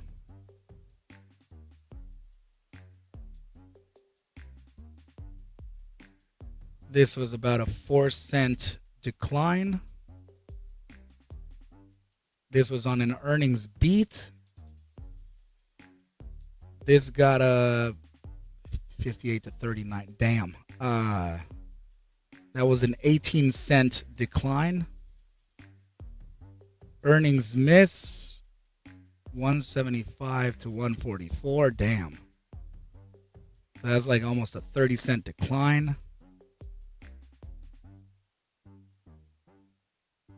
This is 140 to 118, 22-cent decline.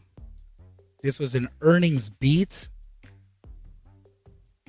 456, damn, to 212. That was an over 2-point decline on an earnings beat.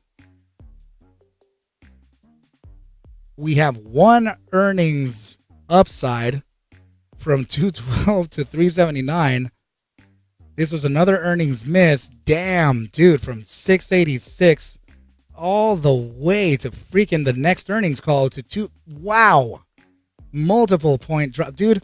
So let's just put it this way. The last 1, 2, 3, 4, 5, 6, 7, 8 earnings calls have been a price decline except for 1, 2. So that gives you, man. The probabilities for a downside on ticker symbol SLS are becoming pretty great. And we don't know where that's going to head because we have some iterations of $6. We have some iterations of $2 and then some of 13 cents. The technicals and resistance levels are there. And here's... Yeah, just... I would look at this, okay? Look at your weekly range. And pull up your macro tops, right? Something like this here, right? Your 553 to about 842. No, actually right in here. This would be a higher likelihood. Around 426 to about 548. That could be a macro top for earnings. If it does run up, right? Now, to the bottom side, the only thing I could see here, honestly, is 49 cents. But it could still drop lower. Okay? Because we don't have historical price action down there. We can see upward, but not downward. But if I were to bet, the distance here from that 426 to the present price action appears to be around 50% to the 49.89. Right? So yeah, it could be right around like that. So heads up there, my buddy. Heads up. Okay.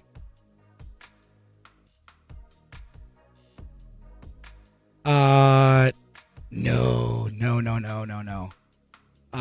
There's no way to know, brother. In order for us to determine how. Yeah. It's a coin toss. It's a coin toss. I mean, you saw the earnings beat on this. The earnings beat came in with its biggest downgrade.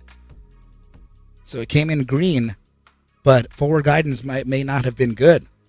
And in that forward guidance was the reason this thing got shorted freaking 6 points. 6 points, man. This thing is worth $1. So yeah, just heads up. And this is also another signal. The fact that it's $1. Short sellers are after this thing, man.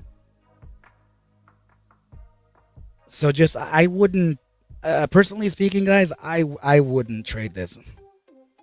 It's got too much on the line. This is very tough. All right, so let's go ahead and take a look at ticker symbol FSR. Susan, you still in? Yeah, completely a 50-50. And that would be irresponsible trading. We don't want to do that, guys.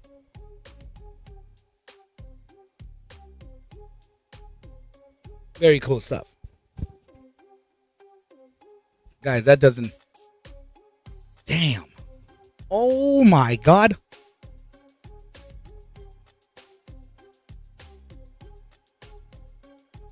Susan, this chart is.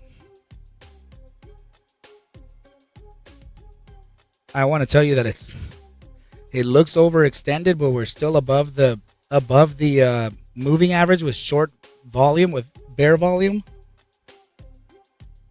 But I will say this, although it looks like it's oversold, I don't think the floor is in just yet, but the floor could surprise you. It could bump up, right? But that's the thing about this, is that it has, you're getting declining volume here, but the volume is still above the moving average, so this still has bear interest. And stochastic momentum on a daily is completely flat, and you're completely expanded. Oh my goodness, what the heck is this? Hold on.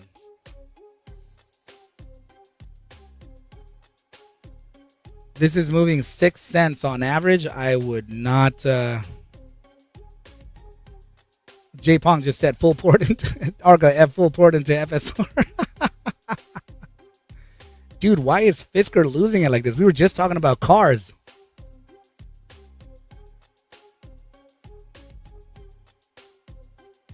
Is it because of the EVs? Is that why Fisker's losing it? Damn.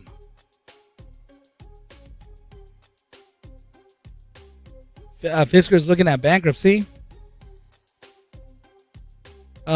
Guys, I can't tell you where the bottom side of this is, because everything is. I mean, look at your DMI on a daily. Freaking hell, this is literally. We're talking about 48% ADX on the bears. That means that this is a very, very, very, very strong trend towards the downside. Oh, freaking crap. What the hell?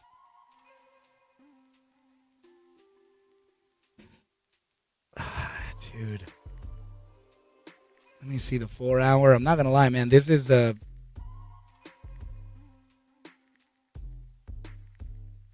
very hard to read. I feel like it's still in the hands of the bears, right?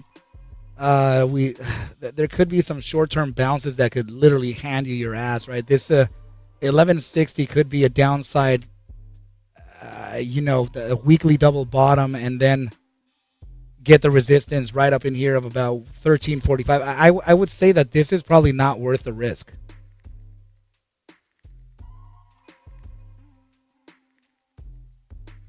Yeah, so Ian is showing us from the Seeking Alpha. Here we go. Damn it. Hold on. It is from Seeking Alpha right here, right? Take a look at that. So Fisker shares are in free fall as company plans bankruptcy filing. Very cool cars, though, Even the ones that were built in 2015, 2014, those are nice cars. Yeah, but plagued with mechanical issues with its Ocean SUV and a lack of capital, Fisker is reportedly planning to file bankruptcy just 2 weeks after warning investors they had doubts it could continue as an ongoing concern. Wow. And this was printed just about 2 weeks ago, March 13th, right? So, yeah, Fisker, I wouldn't look into this because this can surprise you up or down, and it's very hard to tell which way it may go. Right, so heads up on this one, team. Probably just hands off, risk off of this asset here. You're playing psychology here. You're playing against the sentiment, and we don't know what sentiment is really going to decide over its time. Stay away from this. Stay away from this, okay? Let's take a look at ticker symbol WULF as it is potentially building a continuation to an upside. Yeah, right, Mark? So 12-hour time frame, I will say that we have the first breakout candle and closure, so that already gives us a potential target to observe. So let's go ahead and take that into account here, right? Just like this here, this would be your bottom side Bam, like this. First target to kind of get in the get into observance here would be $3.50 if it does continue, of course. Right? Let's take into consideration the next target. So that would be the center of the triangle, located right around here-ish. And this would then take price action right into the area that we're looking for take profit, 376 to 405.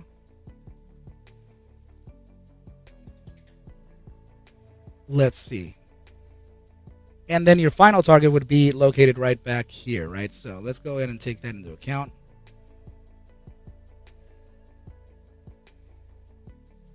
This is your breakout candle, yeah. And then this would take, 623. Of course, we have to, the higher probability targets are, of course, the lesser ones here. So, 396, and then your first one here would be 350. Let's look at the stats on this. This can run about 27 cents on a daily range. It's currently priced at, what is it? 243. So let's just say that we open at 246 on Monday. Yeah, I guess we can go up to maybe $2.80. Let's see if we have some resist. Oh, we need the 12-hour or the 24-hour actually. Yeah, let me do the 24-hour chart.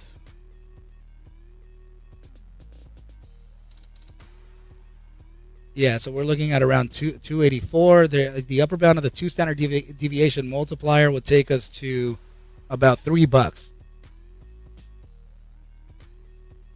Yeah, wow, $3. That's kind of a long range, and so it would be right around here, right around this area. So if we're looking at a $3 move to the upside on this, damn. Let me see the correlation against BTC. Let me run this on the weekly. And let's do a correlation coefficient on this. And run BTC. Let's use spot price action. It's all good. Oof. It is highly correlated. Well, I mean, considerably correlated. Let's look at the daily. Not so much, but it is overall correlated to it. And right now, Bitcoin is about, I would say, just about around $600 or $700 away from its 68,150 target. Right, we're sitting at around 67,600. And that resistance is very notable. That 68,000 is very notable. So that means that Wolf may get a push to the upside soon because of Bitcoin's run. Bitcoin is currently moving up. It is recovering completely from that 60,000 bottom, which I thought we were going to hit around 57 or 56. So there may be a continuation. Okay, so heads up on an immediate short-term pullback somewhere along the lines of around 225 to about 234. And from there, we could potentially see a bounce. Let me see the 12-hour.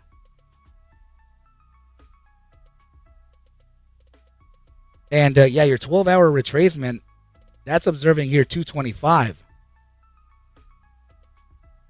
Yeah. Literally, that's around the area we're looking at. So potential drop to the 224.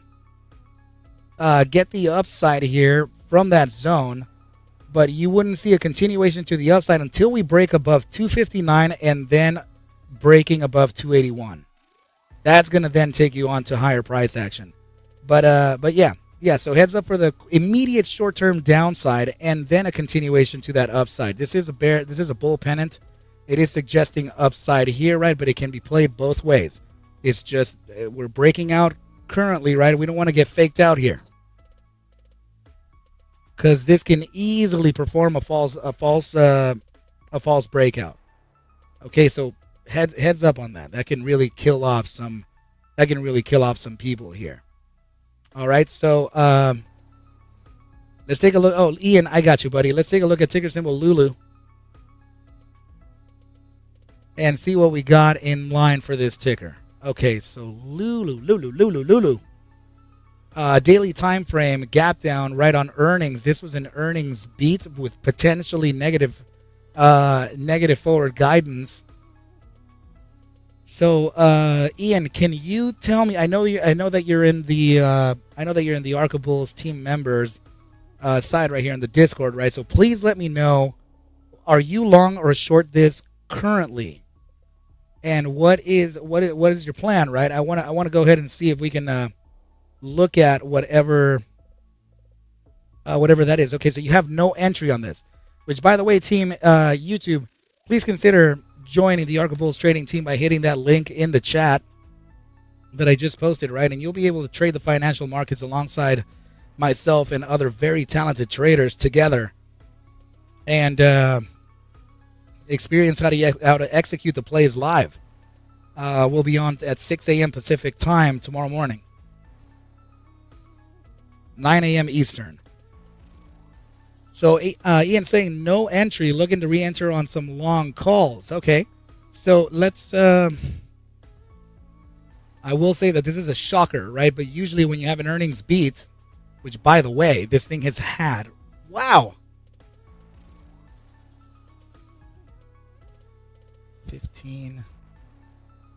16 earnings beats, 1 earnings miss. Yeah, so it looks like it has recovered.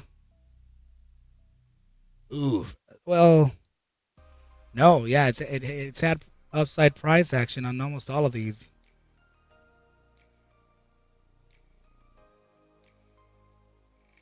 There's immediate. Some of them have immediate sell-offs, just like this one did, like particularly this one here.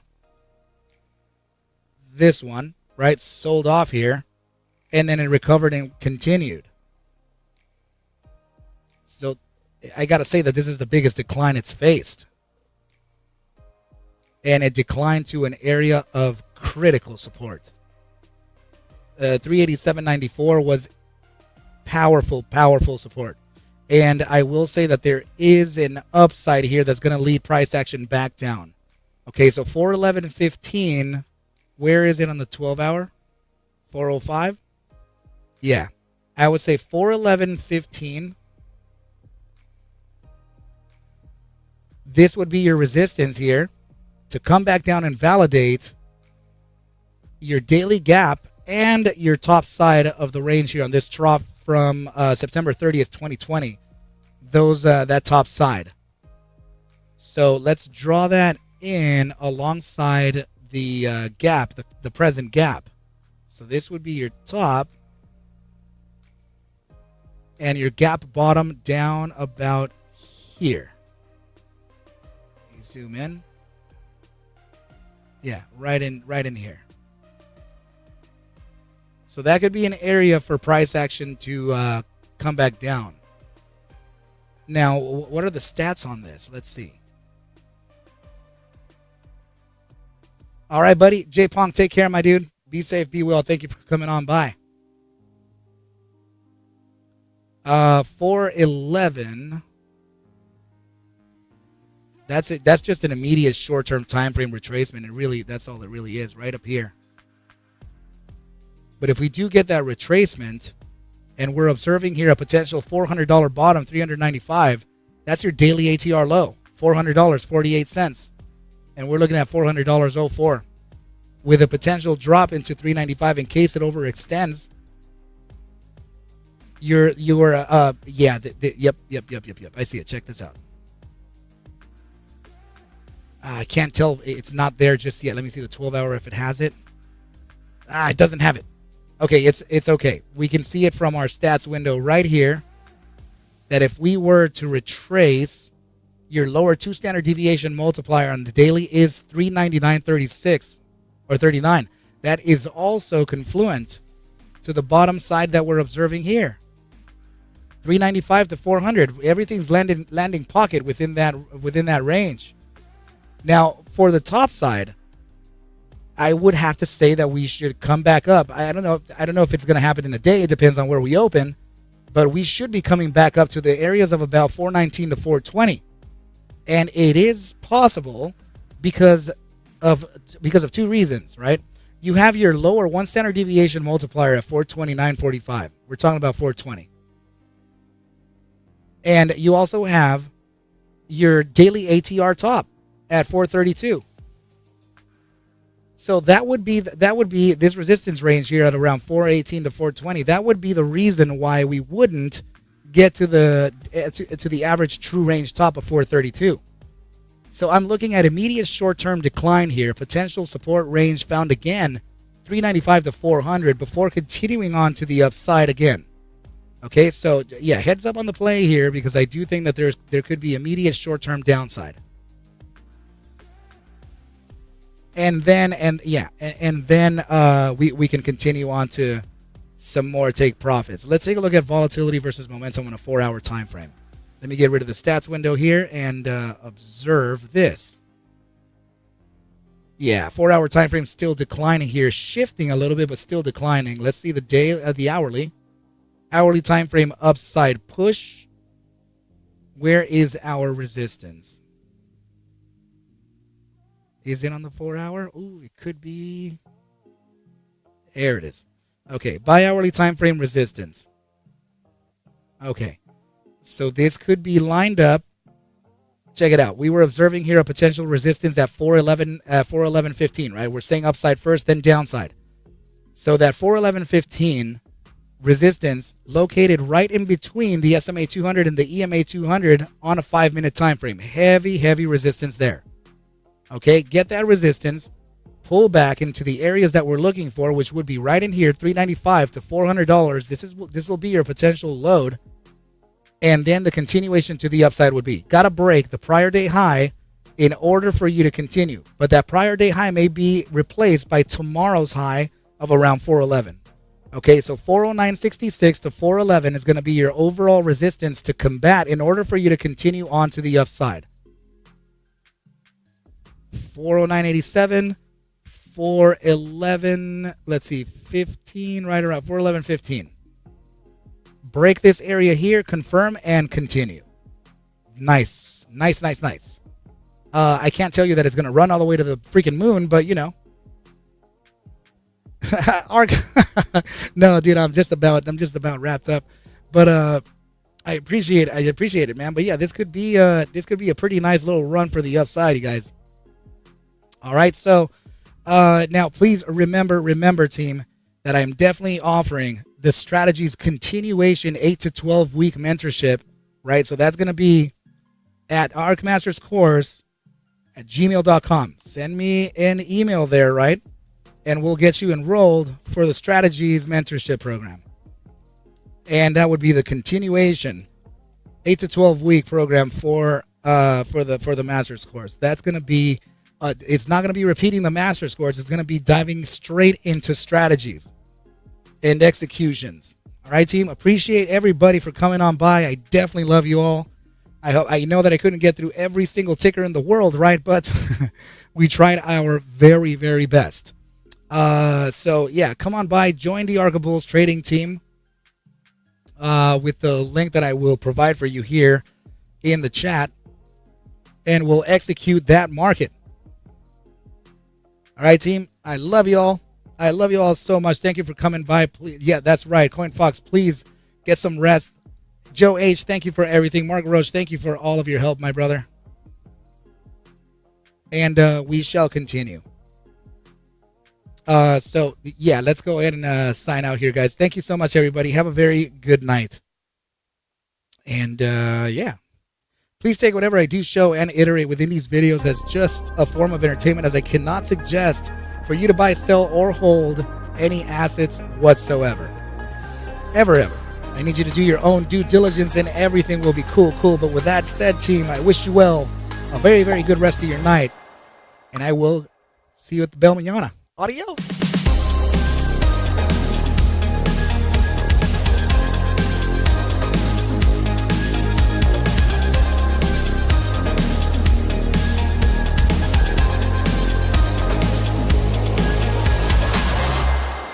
Yeah.